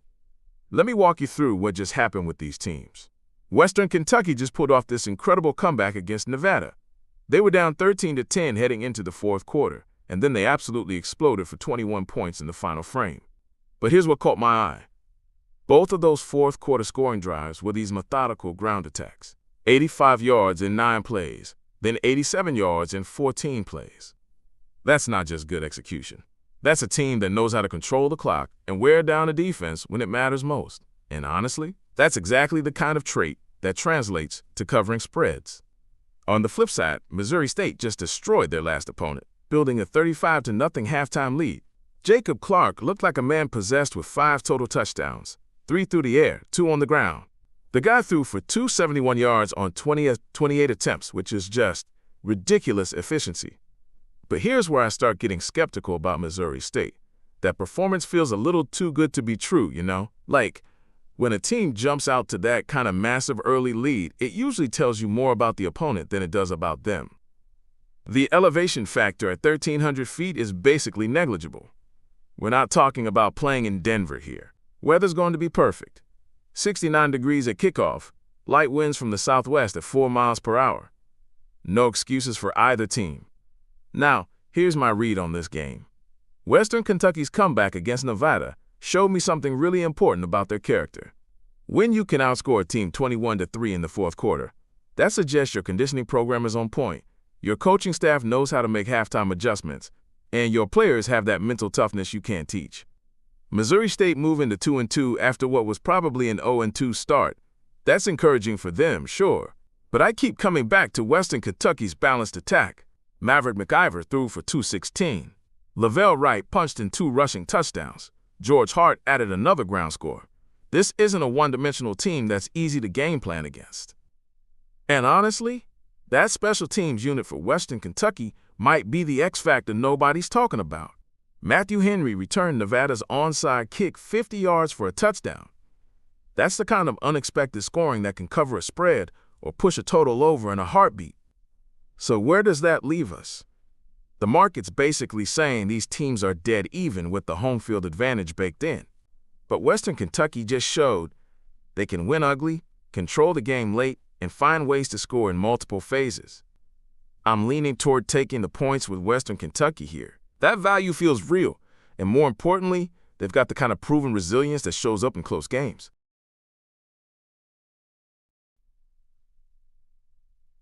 So here's what we're looking at Saturday night in Ames. Arizona traveling over 1,100 miles to face an Iowa State team that's had 2 weeks to get healthy and fix some problems. And the market? Well, the market's giving us a gift. Iowa State opened around 7.5, sitting at 6.5 now at most books. Here's the thing, though. My power rankings have the Cyclones as more than 5 points better than that number suggests. We're talking serious value on the home side, especially when you factor in Iowa State's 2.7 home field advantage, which is well above average. But let me tell you why this line makes sense from a narrative standpoint, and why sharp money might actually be on the wrong side here.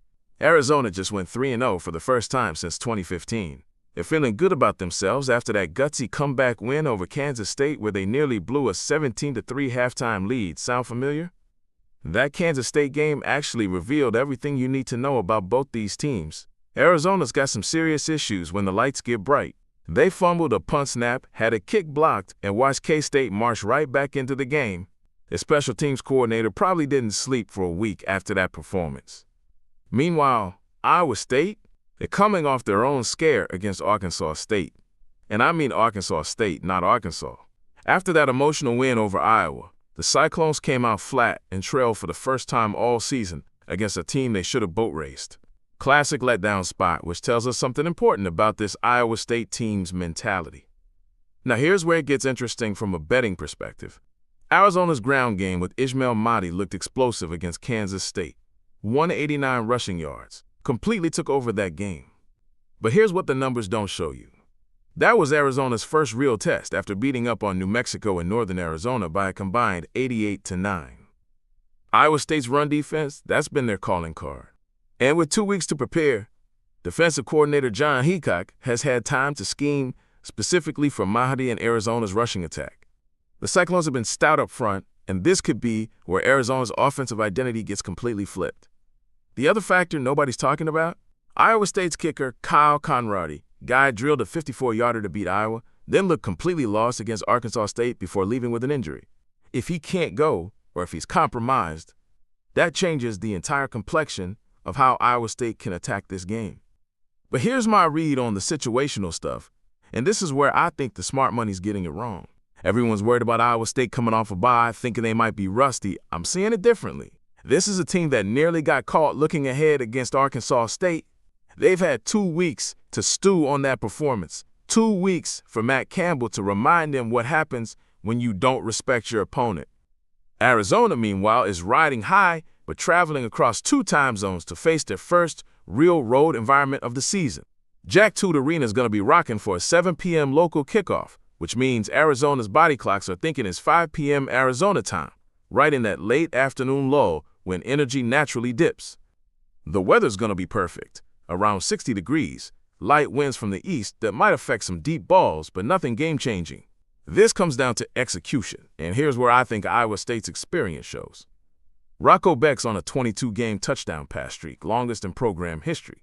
Even when he struggled in that third quarter against Arkansas State, he found a way to extend it. Arizona's defense gave up their first touchdown of the year on a 75-yard run against Kansas State. Those 2 things tell me Iowa State's going to find ways to move the ball through the air. The total sent around 51.5, and I'm leaning under. Both these teams have shown they can get tight in big moments.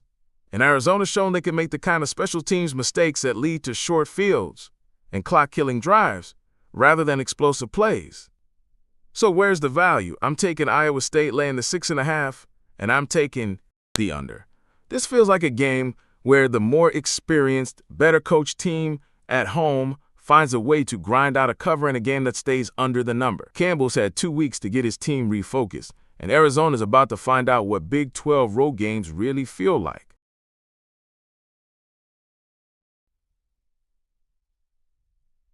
Memphis rolls into Boca Raton on Saturday night as a 7-point road favorite, and honestly, this line feels light for a team that just went into Arkansas and pulled off one of the gutsiest wins you'll see all season. Here's what happened last week. Memphis is down 28-17 at halftime to the Razorbacks. Most teams fold there. Instead, the Tigers come out and absolutely dominate the second half, outscoring Arkansas 15-3. The game winner? A 64-yard house call from Sutton Smith with just over a minute left. That's the kind of clutch gene that separates good teams from great ones. But here's the thing that really caught my attention. Memphis didn't just win with one guy. Brendan Lewis threw for 199 and ran for 103. Smith had 147 on the ground. This is a dual-threat rushing attack that can break games open late. And that's exactly what FAU struggles to stop. Speaking of the Owls, they're coming off a brutal loss to FIU, where they allowed 173 rushing yards and watched Keyshawn Owens punch in 2 rushing touchdowns. Now they're facing a Memphis team that just proved they can run it down your throat when the game's on the line. That's a recipe for disaster. The quarterback situation for FAU is, well, it's concerning. Caden Veldkamp put up decent numbers, 33 of 50 for 343 yards, but he threw 3 picks. That final interception with 2:39 left? Game over. And here's the scary part for Owl backers. Memphis has shown they can create those clutch turnovers. Chris Bracey's forced fumble and recovery with 1:22 left is what sealed that Arkansas win. Now, the weather's going to be a factor here. We're looking at 82 degrees at kickoff with 74% humidity. This is that oppressive South Florida heat that can absolutely cook teams that aren't ready for it. Memphis is making an 841-mile trip with a 1-hour time adjustment, but they just played in Arkansas heat, so they should be somewhat acclimated. FAU's getting 2 points of home field advantage, which is actually below average. Normally that'd be a concern, but honestly, after watching them get outplayed at home by FIU in the second half, I'm not sure this home crowd is going to be much of a factor. Here's where the value conversation gets interesting. The power rankings suggest Memphis should be favored by about 7.9 points. The line's at 7. That's 0.9 points of value on FAU, which isn't nothing, but I keep coming back to what I saw in that Arkansas game. Memphis is 4-0. They've scored 20-plus points in 44 straight games. That's a nation-leading streak, and they're 32-1 in their last 33 non-conference games. This team knows how to win on the road, and they know how to finish games. FAU? They're 1-2, coming off a bye, and they just watched FIU open the second half with 3 straight touchdown drives. When you can't make halftime adjustments against FIU, what happens when you face a Memphis team that just outscored Arkansas 15-3 after the break? The rushing matchup is where this game gets decided. Memphis has found something special, with Lewis and Smith working together, and FAU's run defense just got gashed by a Conference USA team. In this heat, with Memphis's ability to control the ground game and bleed clock, I think 7 points might actually be generous to the Owls. Sometimes the obvious play is the right play. Memphis has the better team, the better coaching, and they're coming off a win that showed they have championship-level heart. FAU's fighting for bowl eligibility already, and that desperation can be dangerous, but not against a team this locked in. Memphis -7 feels like the move here, and honestly, I wouldn't be shocked if this one gets ugly in the fourth quarter, when that South Florida heat really starts to bite.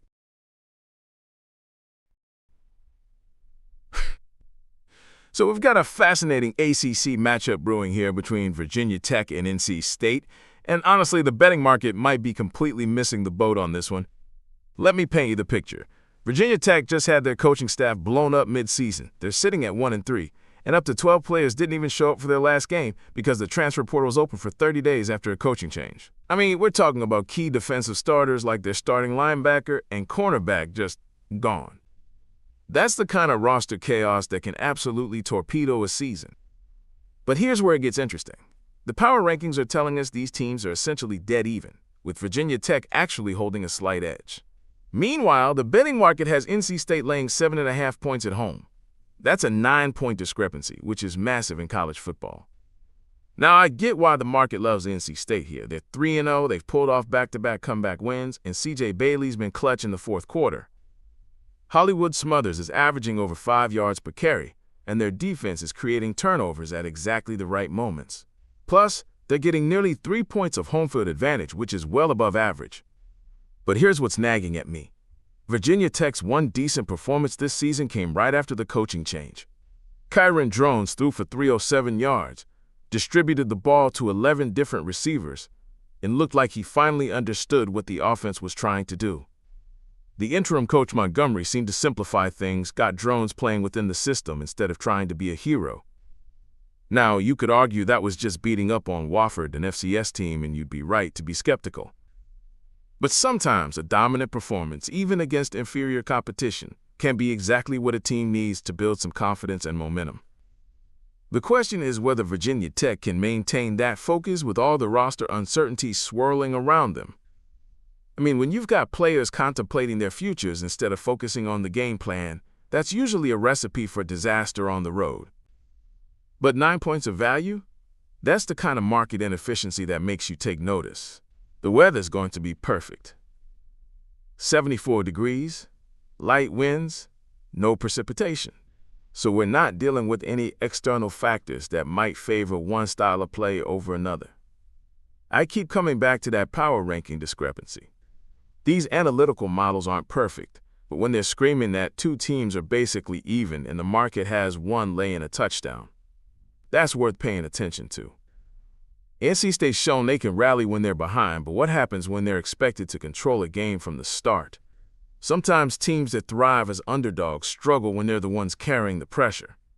The smart money might be on taking the points with Virginia Tech here. Yeah, they're dealing with chaos, but sometimes that chaos can create a nothing-to-lose mentality that's dangerous for a favorite. And with Drone showing he can move the ball when he's not overthinking things, this Virginia Tech offense might have more in the tank than people realize.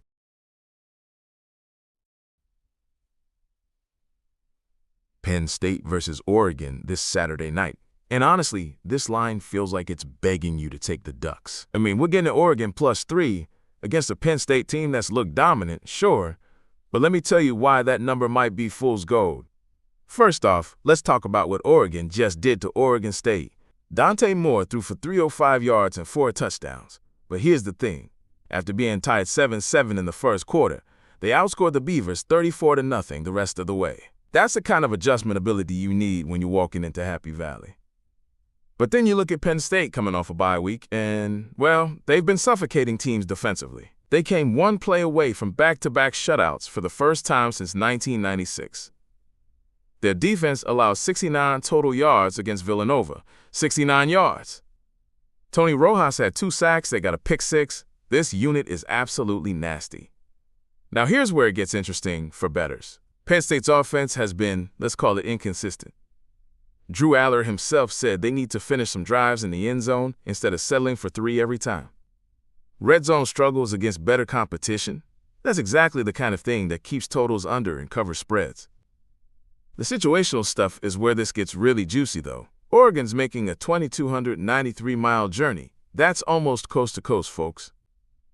3-hour time zone adjustment, playing at night in Happy Valley with a 2.6 home field advantage that's well above average. And Penn State had an extra week to prepare, while Oregon was grinding through the Civil War rivalry. But here's what's nagging at me. The power rankings show these teams are essentially dead even. Penn State's got the slightest edge, maybe half a point tops. So when you factor in that home field advantage, this line should probably be closer to 3.5, maybe even 4. The weather's going to be perfect. 58 degrees at kickoff, light winds from the west, no precipitation. Classic fall football conditions that won't favor either style of play. I keep coming back to Moore's development, though. This kid struggled as a UCLA freshman in 2023, threw 3 picks against Oregon State that year. But Saturday? 4 touchdown passes to 4 different receivers, and he's talking about having fun with the game of football and handling adversity well. That kind of quarterback growth, that's the X factor that can steal games on the road. So here's my read. Penn State should win this game. Their defense is legit, they're at home off a bye, Oregon's dealing with massive travel fatigue. But 3 points feels like too many for 2 teams that are this evenly matched on paper. Oregon's got the offensive firepower to keep this within a field goal, especially if Penn State keeps settling for field goals instead of touchdowns.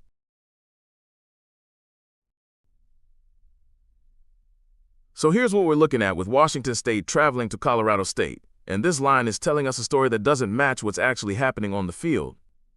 The market's got Colorado State favored by about 3, but when you dig into the power rankings, they're basically saying these teams are dead even. That's 4 points of value sitting right there on Washington State. And honestly, I'm not sure the market's paying attention to what's been happening with both these programs.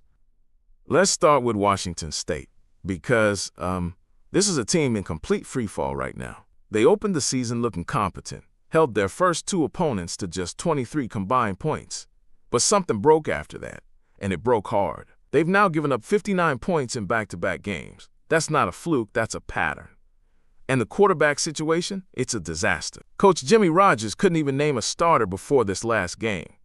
He went with Zevi Eckhouse over Jackson Potter, who'd thrown 3 picks against North Texas. Well, Eckhouse promptly threw 2 interceptions, including a pick 6.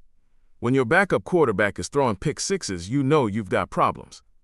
But here's the thing, and this is where it gets interesting for bettors. Washington State's still moving the ball through the air. They're just killing themselves with turnovers. 9 turnovers in 4 games it's brutal. But turnovers are somewhat random, right? They tend to regress to the mean. Now, Colorado State, they're a different kind of mess. They're sitting at 1-2, but they're losing these heartbreaking close games. Just lost 17-16 to UTSA after a failed 2-point conversion with 29 seconds left. That's the kind of loss that can either break a team's spirit or, galvanize them.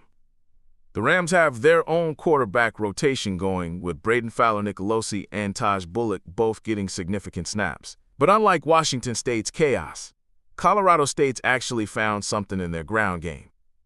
Lloyd Avant ran for 96 yards on just 10 carries in their last outing. When you can run the ball effectively at 5,000 feet of elevation, that's a real weapon. And speaking of elevation, Fort Collins sits at 50-10 feet above sea level. Washington State's coming from basically sea level, making a 738-mile trip with a 1-hour time zone adjustment. That elevation hits different when you're not used to it. Cardiovascular systems work harder, legs get heavy quicker in the fourth quarter. The weather's actually perfect, 64 degrees at kickoff, winds basically calm at 3 miles per hour from the southeast, no excuses there. But here's where I'm landing on this game. Colorado State's defense has serious issues with big plays. They gave up a 76-yard rushing touchdown and a 74-yard passing score to UTSA. Washington State, for all their problems, can still chunk plays through the air when they're not turning it over. The home field advantage here is listed at just 2 points, which is below average. But at altitude, with a desperate Colorado State team that's been close in every game, I think that undersells what the Rams bring to the table at home. Washington State's got the talent edge on paper, and that 4 points of power ranking value is real. But this feels like one of those spots where the better team, on paper, runs into a buzzsaw of situational factors. Colorado State's been competitive in every game. They're at home. They've found something in their running game, and Washington State's defense has completely collapsed over the past 2 weeks. The Cougars are also dealing with that quarterback instability that it kills drives, kills momentum. When you can't trust your quarterback not to throw the ball to the other team, it makes everything else harder. I keep coming back to those turnovers, though. If Washington State cleans that up even slightly, they've got the firepower to cover. But if they keep giving Colorado State short fields and extra possessions at home, this could get ugly fast.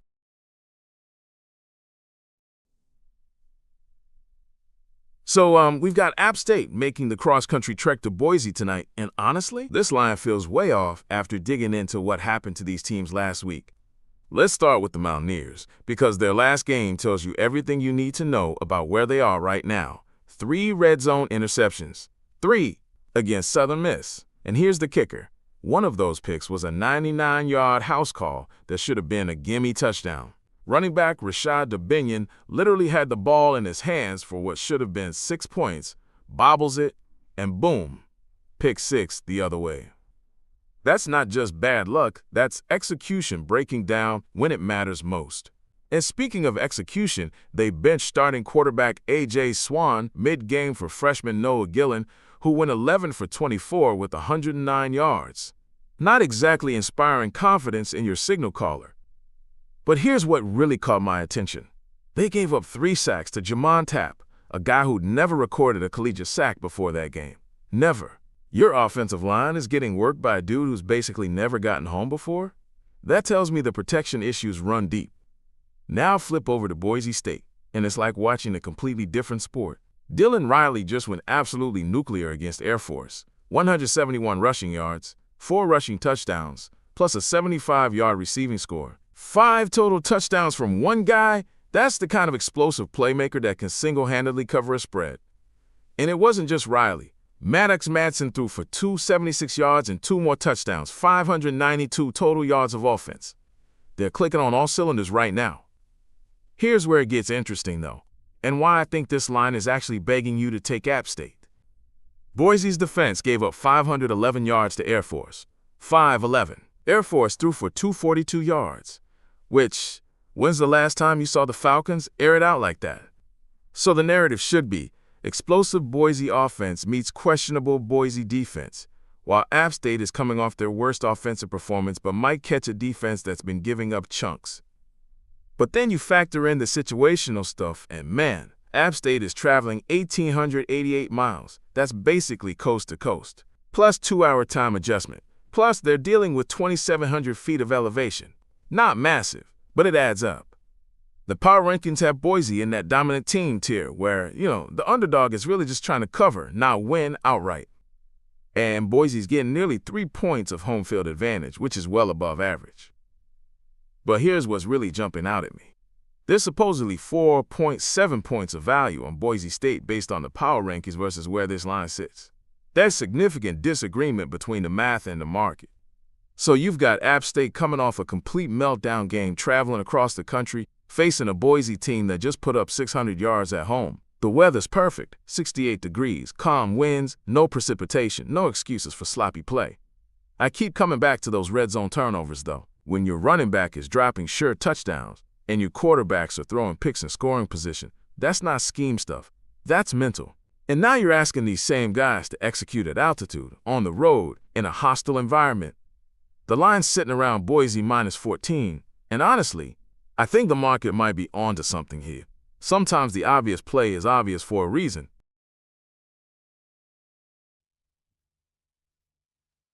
You know what's fascinating about this Alabama-Georgia matchup? We're looking at two teams that couldn't be more different right now in terms of momentum and confidence. Alabama just put together the most dominant two-game stretch we've seen from any team this season. They've scored touchdowns on 15 of the last 20 possessions. That's video game numbers. And Ty Simpson, the kid's completing over 80% of his passes with 4 touchdowns per game. He's joined Mac Jones as the only Alabama quarterback to hit that 80% mark with multiple touchdowns in back-to-back games. Meanwhile, Georgia's out here winning ugly against Tennessee, with Kirby Smart literally saying, "I don't think we should have won that game." That's not exactly the confidence you want heading into a showdown with Alabama. But here's where it gets interesting for bettors. The market's treating these teams as essentially even. We're looking at Georgia getting just 2.5 points at home. And you know what? The home field advantage at Georgia is only worth about 2.5 points anyway, so we're basically looking at a pick-em game on a neutral field. The thing is, Alabama's had this beautiful bye week to get healthy. Jam Miller's getting back to full strength. Their pass rush just recorded 4 sacks after getting only 1 total in the previous 2 games, and Ryan Williams is back from that concussion protocol looking absolutely explosive. 5 catches, 165 yards, 2 touchdowns, including that ridiculous 75-yard trick play. Georgia, on the other hand, well, Gunnar Stockton did throw for over 300 yards and had that clutch 4th-down touchdown pass to tie it up. Kirby said the kid grew up in that moment. But let's be real. They needed overtime to beat a Tennessee team that, according to Smart himself, outplayed them in most phases. The power rankings have these teams dead even, maybe Georgia with the slightest edge. But Alabama's playing like the better team right now. They've outscored opponents 111-14 over the last 2 games.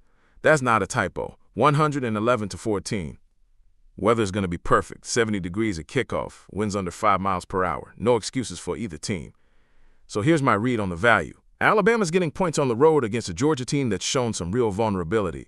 The Bulldogs are resilient, sure, but resilience only gets you so far when you're facing a team that's clicking on all cylinders like Alabama is right now. Simpson's found his rhythm. Williams is healthy and explosive. And that defense just remembered how to rush the passer. Meanwhile, Georgia's still trying to figure out what they are on offense. And their best win required overtime against a team their coach admits probably should have beaten them. The market's essentially saying these teams are equal, but the recent body of work suggests Alabama's playing at a different level right now. So, Stanford just got absolutely torched by Virginia last weekend. 590 total yards allowed, 4 touchdown passes through the air. And now they're coming home to face San Jose State, a team that needed a last-second field goal to avoid historical embarrassment against an FCS squad. On paper, this looks like a perfect get-right spot for the Cardinal, but I'm not so sure the market's got this one figured out. Here's what's really interesting about this matchup. Stanford's defense, which Coach Frank Reich basically admitted had execution issues rather than scheme problems, is about to face a San Jose State offense that just discovered something potentially dangerous. Walker Eggett completed 13 of 21 passes for 222 yards. And his connection with Danny Scudero, 6 catches for 130 yards, looks surprisingly polished for a team that's been, well, let's be honest, pretty terrible. But here's the kicker. Literally, Dennis Lynch nailed a 48-yarder with 7 seconds left to beat Idaho. That's clutch kicking, which matters way more than people think, especially in what should be a relatively low-scoring affair between two teams still figuring out their identities. Now, Stanford's got their own issues to sort through. Micah Ford, who ran for 157 the week before against Boston College, got completely bottled up by Virginia, just 44 yards on 13 carries. That's concerning because Stanford needs that ground game to control tempo and keep their defense off the field. And speaking of that defense, 590 yards, folks, that's not a typo. The travel factor is basically irrelevant here. Stanford's back home, comfortable conditions, no elevation or time zone nonsense. But what's fascinating is the power rankings have these teams essentially dead even, with Stanford holding just the slightest edge. Add in home field advantage of 1.8, which is actually below the national average, and you've got a game where the market's basically saying, could go either way. But here's where I think the value lies. San Jose State just had their best offensive performance in recent memory against a team they should have handled easily. Sometimes that confidence boost is real, especially when you're dealing with players who haven't experienced much success. Meanwhile, Stanford's coming off getting embarrassed on national television, dealing with execution issues that Reich admits they need to fix. The Spartans also just discovered Jabari Bates can be explosive, 131 yards on 11 carries, including an 87-yard house call. That's his first career 100-yard game, and sometimes when a player breaks through like that, it opens up the entire offense. Stanford's passing game can still make big plays. Bryce Farrell had catches of 60 and 68 yards against Virginia. But if they can't establish the run and their defense continues to struggle with execution, this San Jose State team might have more in the tank than most people realize. The weather's perfect, the travel's a non-factor, and both teams are essentially even talent-wise according to the advanced metrics. But momentum and confidence? That might be tilting toward the Spartans right now, even if logic says Stanford bounces back at home. So here's the thing about Missouri hosting UMass this Saturday. We're looking at what might be the most lopsided matchup of the weekend, and yet there's some fascinating betting angles hiding in plain sight. Let me paint the picture for you. Missouri's sitting pretty at 4-0 coming off a statement win against South Carolina where they absolutely dominated in the trenches. We're talking 285 yards rushing, 8 tackles for loss on defense, and they held the Gamecocks to, get this, -9 rushing yards. That's not a typo. Meanwhile, UMass? Well, they're 0-3 and just got absolutely steamrolled by Toledo. Here's the stat that'll make you wince. 0 rushing yards in the first half on 16 carries. 0 against Toledo. That's not MAC championship level Toledo. That's just Toledo. But here's where it gets interesting for us degenerates. The power rankings are screaming that this spread should be way higher. We're talking about a 6.9 disagreement between what the computers think this line should be and where the books have it set. That's massive. Now, I know what you're thinking. Why would I ever take UMass? And look, I get it. Missouri's been an absolute buzzsaw at home, riding a 14-game home winning streak. They've got that ground game humming with Ahmad Hardy looking like he could run through a brick wall. Their defense is creating havoc in the backfield every snap. But here's the thing about these extreme mismatches. The market gets weird. Public money floods to the obvious play. Books start shading lines to protect themselves. And suddenly you've got this massive gap between perception and reality. UMass is coming off a bye, which at least gives them 2 weeks to maybe, figure out how to gain positive rushing yards. And they're catching what the computers think is way too many points. Here's what really caught my eye, though. Missouri's home field advantage is only 2.4 points. That's well below average. So while they've got this crazy home winning streak, Faurot Field isn't exactly Death Valley in terms of pure intimidation factor. The weather's going to be perfect. 69 degrees, light winds, no rain. So we can throw out any thoughts about conditions being a factor. This comes down to pure execution and, honestly, how motivated each team is. Missouri's probably looking ahead. They've got SEC play ramping up, they're undefeated, and this feels like a potential trap game where they come out flat. UMass?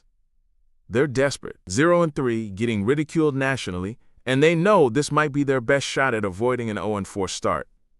I'm not saying take UMass straight up, that would be insane, but that spread? With the computer screaming it's too high, and Missouri potentially sleepwalking through the first half? The value sitting right there, staring us in the face. Sometimes the obvious play is too obvious, and the market overreacts to recent performances. UMass looked terrible against Toledo, sure, but Missouri's dominance against South Carolina might have people thinking this is going to be a 50-point blowout. College football's funny that way. Teams that should win by 30 sometimes win by 10, especially when everyone expects the blowout. So here's what we've got brewing for Saturday in Columbia. Kentucky's coming off a bye week where they discovered they actually have a quarterback, while South Carolina just got absolutely manhandled by Missouri in ways that should have every bettor's alarm bells going off. Let me start with what happened to South Carolina last weekend, because it tells us everything we need to know about this matchup. The Gamecocks managed, and I'm not kidding here, -9 rushing yards against Missouri. -9. That's not a typo. Missouri's defense recorded 8 tackles for loss and 5 sacks, completely neutralizing any semblance of a ground game. When your running game goes backwards for an entire contest, you're essentially telegraphing every play call to the defense. Now, Lenora Sellers did throw for 302 yards and 2 touchdowns, so the passing numbers look decent on paper. But here's the thing. When you dig deeper, Sellers missed several wide-open receivers in crucial fourth-quarter moments. We're talking about makeable throws that could have sealed the game, and he just couldn't connect. That's the kind of execution problem that shows up in big spots. And speaking of execution problems, South Carolina got flagged 12 times for 88 yards. 12 times! Including a costly 15-yard penalty late in the game when they needed to get off the field. These aren't just random flags either. This is a pattern of undisciplined football that's been haunting Shane Beamer's squad. But here's where it gets really interesting from a betting perspective. Kentucky just had their quarterback situation completely flip. Cutter Boley came in to replace the injured Zach Calzada and looked like a completely different player than what we'd seen from Kentucky's passing game all season. 12 of 21 for 240 yards and 2 touchdowns.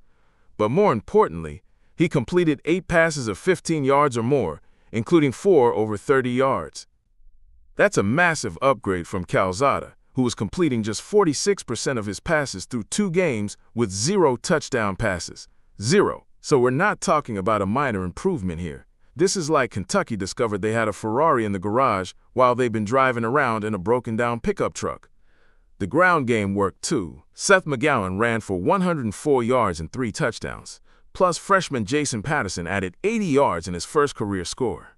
Against Eastern Michigan, sure, but that's still 492 total yards of offense, which is exactly what Kentucky needs to be competitive in this spot.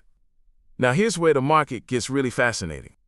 The power rankings have South Carolina as a solidly stronger team. We're talking about a 7.7 difference between what the computers think this line should be and where the betting market has it set. That's enormous value on one side or the other. South Carolina is getting a strong home field advantage of 2.8 points, which is above the usual home boost. But when you combine their power ranking advantage with that home field edge, and then look at where this line is sitting, there's a major disconnect happening here. The question becomes, are the computers missing something about Kentucky's quarterback change and offensive improvement? Or is the betting market overreacting to one good performance against Eastern Michigan's defense, which ranks 133rd against the rush? Here's what I think is really happening. South Carolina's fundamental problems, the inability to run the ball, the discipline issues, the fourth-quarter execution breakdowns. These aren't just one-game flukes. When you can't establish any ground game whatsoever, it puts enormous pressure on your quarterback to be perfect, and we just saw Sellers miss open receivers when it mattered most. Kentucky, meanwhile, just found their identity with Boley under center. They've got a bye week to build chemistry and game plan specifically for South Carolina's weaknesses. And with South Carolina sitting at 0-2 in SEC play after losses to both Vanderbilt and Missouri, there's some real desperation creeping in. The weather's perfect, 79 degrees at kickoff, minimal wind, basically dry conditions. so we're not dealing with any external factors that could muddy the analysis. When I look at this matchup, I see a South Carolina team that can't run the ball facing a Kentucky squad that just discovered they can move the ball through the air consistently. I see a disciplined Kentucky team with extra preparation time facing a Gamecock squad that's been flagged 12 times in their last outing alone. That 7.7 value the computers are screaming about, it might be telling us something important about how much the market is overvaluing South Carolina's home field and undervaluing what Kentucky's quarterback change really means for this game. So here's what we've got brewing in Lafayette tonight. Marshall making the 800-mile trek down to Louisiana, and man, this line is telling us a story that the power rankings folks are not buying at all. Louisiana opened as 3-point home favorites, which honestly feels light when you dig into what happened last week. The Reagan Cajuns had Eastern Michigan beat, up 31-24 with under a minute left, and somehow found a way to give up a 41-yard field goal as time expired.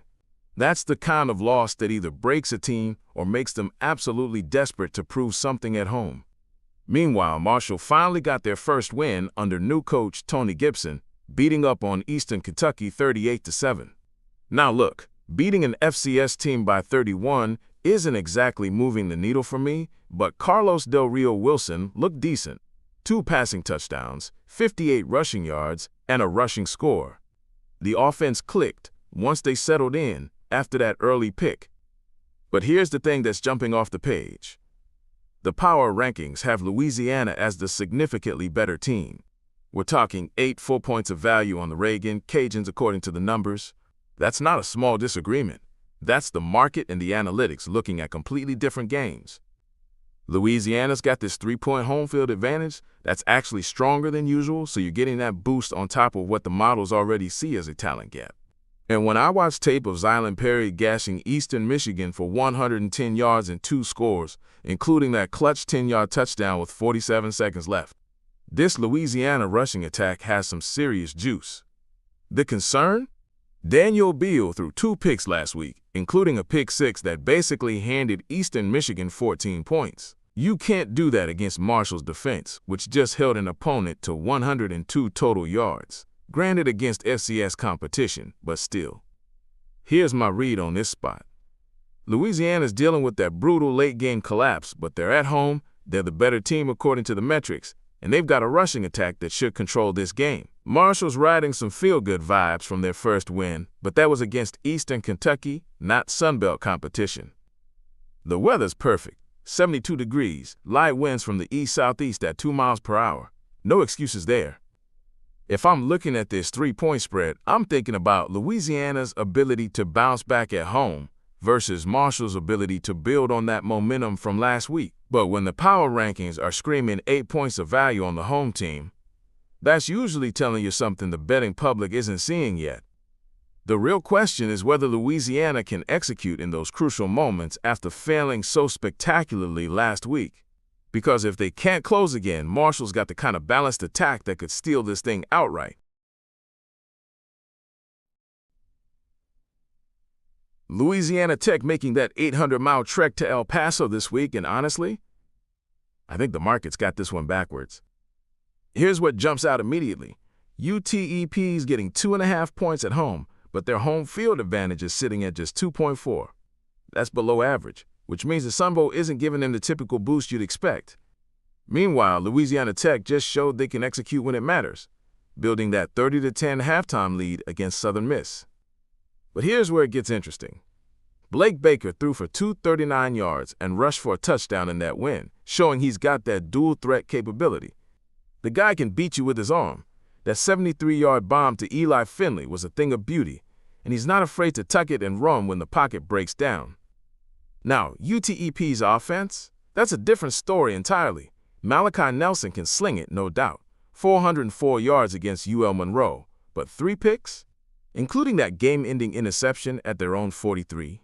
That's not going to cut it against the Louisiana Tech defense that showed they can create turnovers at the worst possible times for their opponents. And speaking of that defense, Kobe Fields with the 48-yard pick 6 that basically sealed the Southern Miss game. That's the kind of opportunistic playmaking that can flip a spread in a hurry. Here's what's really telling, though. Louisiana Tech held serve in the second half despite only scoring 3 points after the break. When their offense went quiet, the defense stepped up, forcing 2 punts and a turnover on downs in the fourth quarter. That's championship DNA, even if the execution wasn't perfect. UTEP showed fight, I'll give them that. Down 31-7, and they clawed back with 18 fourth-quarter points to make it interesting. But here's the thing. You can't spot teams that kind of lead and expect to win consistently. That's exactly the kind of game script Louisiana Tech wants. Get out to an early lead and let their defense do the heavy lifting. The weather's actually going to be a factor here too. 13-mile-per-hour winds gusting up to 18 from the south-southeast. That's enough to mess with the passing game, especially for a quarterback like Nelson who's already struggling with ball security. Louisiana Tech's more balanced attack with Baker's rushing ability gives them an edge when conditions get tricky. And let's talk about that altitude for a second.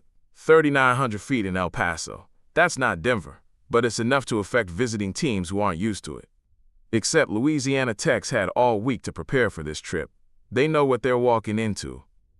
The power rankings give Louisiana Tech a small but real separation here, and when you factor in UTEP's below-average home field advantage, the market's basically giving us free money on the road favorite. Look, UTEP's got weapons. Trevon Tate and One Dame Davis Jr. both went over 100 receiving yards last week, but all the receiving talent in the world doesn't matter if your quarterback's throwing the ball to the other team at crucial moments. Nelson's got the arm talent, but the decision-making, that's where Louisiana Tech's going to capitalize. I'm taking Louisiana Tech minus 2.5 here. They've got the better quarterback, the more opportunistic defense, and they've shown they can close games even when their offense goes cold. UTEP's fighting an uphill battle at home with a quarterback who's proven he can't protect the football when it matters most.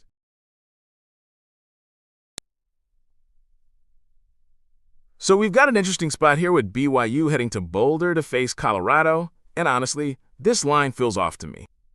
The Buffs are getting 3 points at home, but when you dig into what's actually happening with these teams, that spread starts looking pretty generous.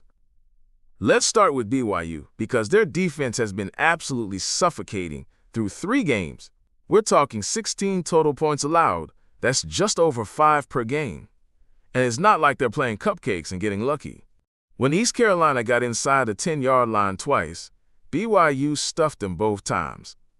That's the kind of red zone defense that wins games outright, especially on the road. Now, Colorado's got some things going for them, don't get me wrong. Kaidon Salter looked sharp last week after getting benched. 304 yards passing, 3 touchdowns, plus 86 on the ground. The offense put up 497 total yards, which sounds impressive until you realize they were playing Wyoming. And here's the kicker. They led 28-3 in the third quarter and let Wyoming make it a game. Coach Prime wasn't happy about the lack of killer instinct, and that's exactly the kind of thing that shows up against better competition. The situational stuff here is fascinating. Both teams are coming off long weeks, so no preparation advantage either way.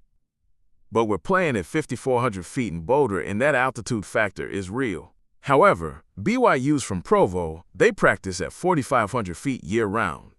If anything, the altitude hurts Colorado more because visiting teams usually struggle with it, but BYU is basically already acclimated. Weather looks perfect. 63 degrees at kickoff, light winds from the west. No excuses there for either team. This should come down to execution, and that's where BYU has shown more consistency. Here's what's really interesting about the spread dynamics. The power ranking suggests BYU should be favored by about a point on a neutral field.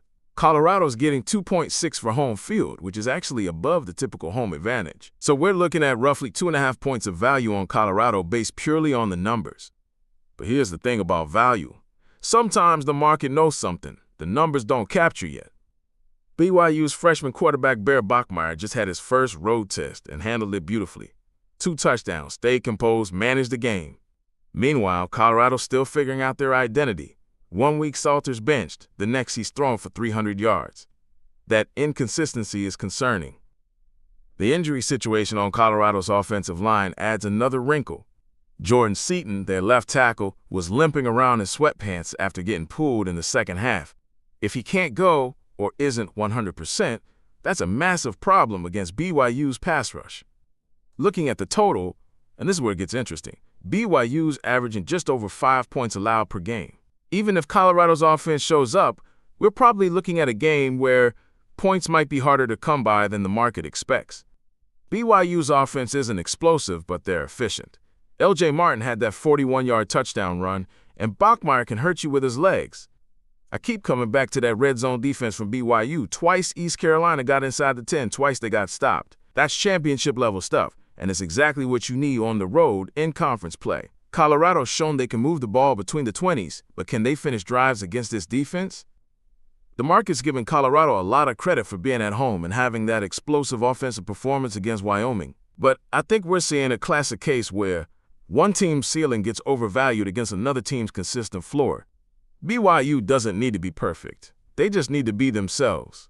Colorado needs everything to click, and their track record suggests that's not guaranteed.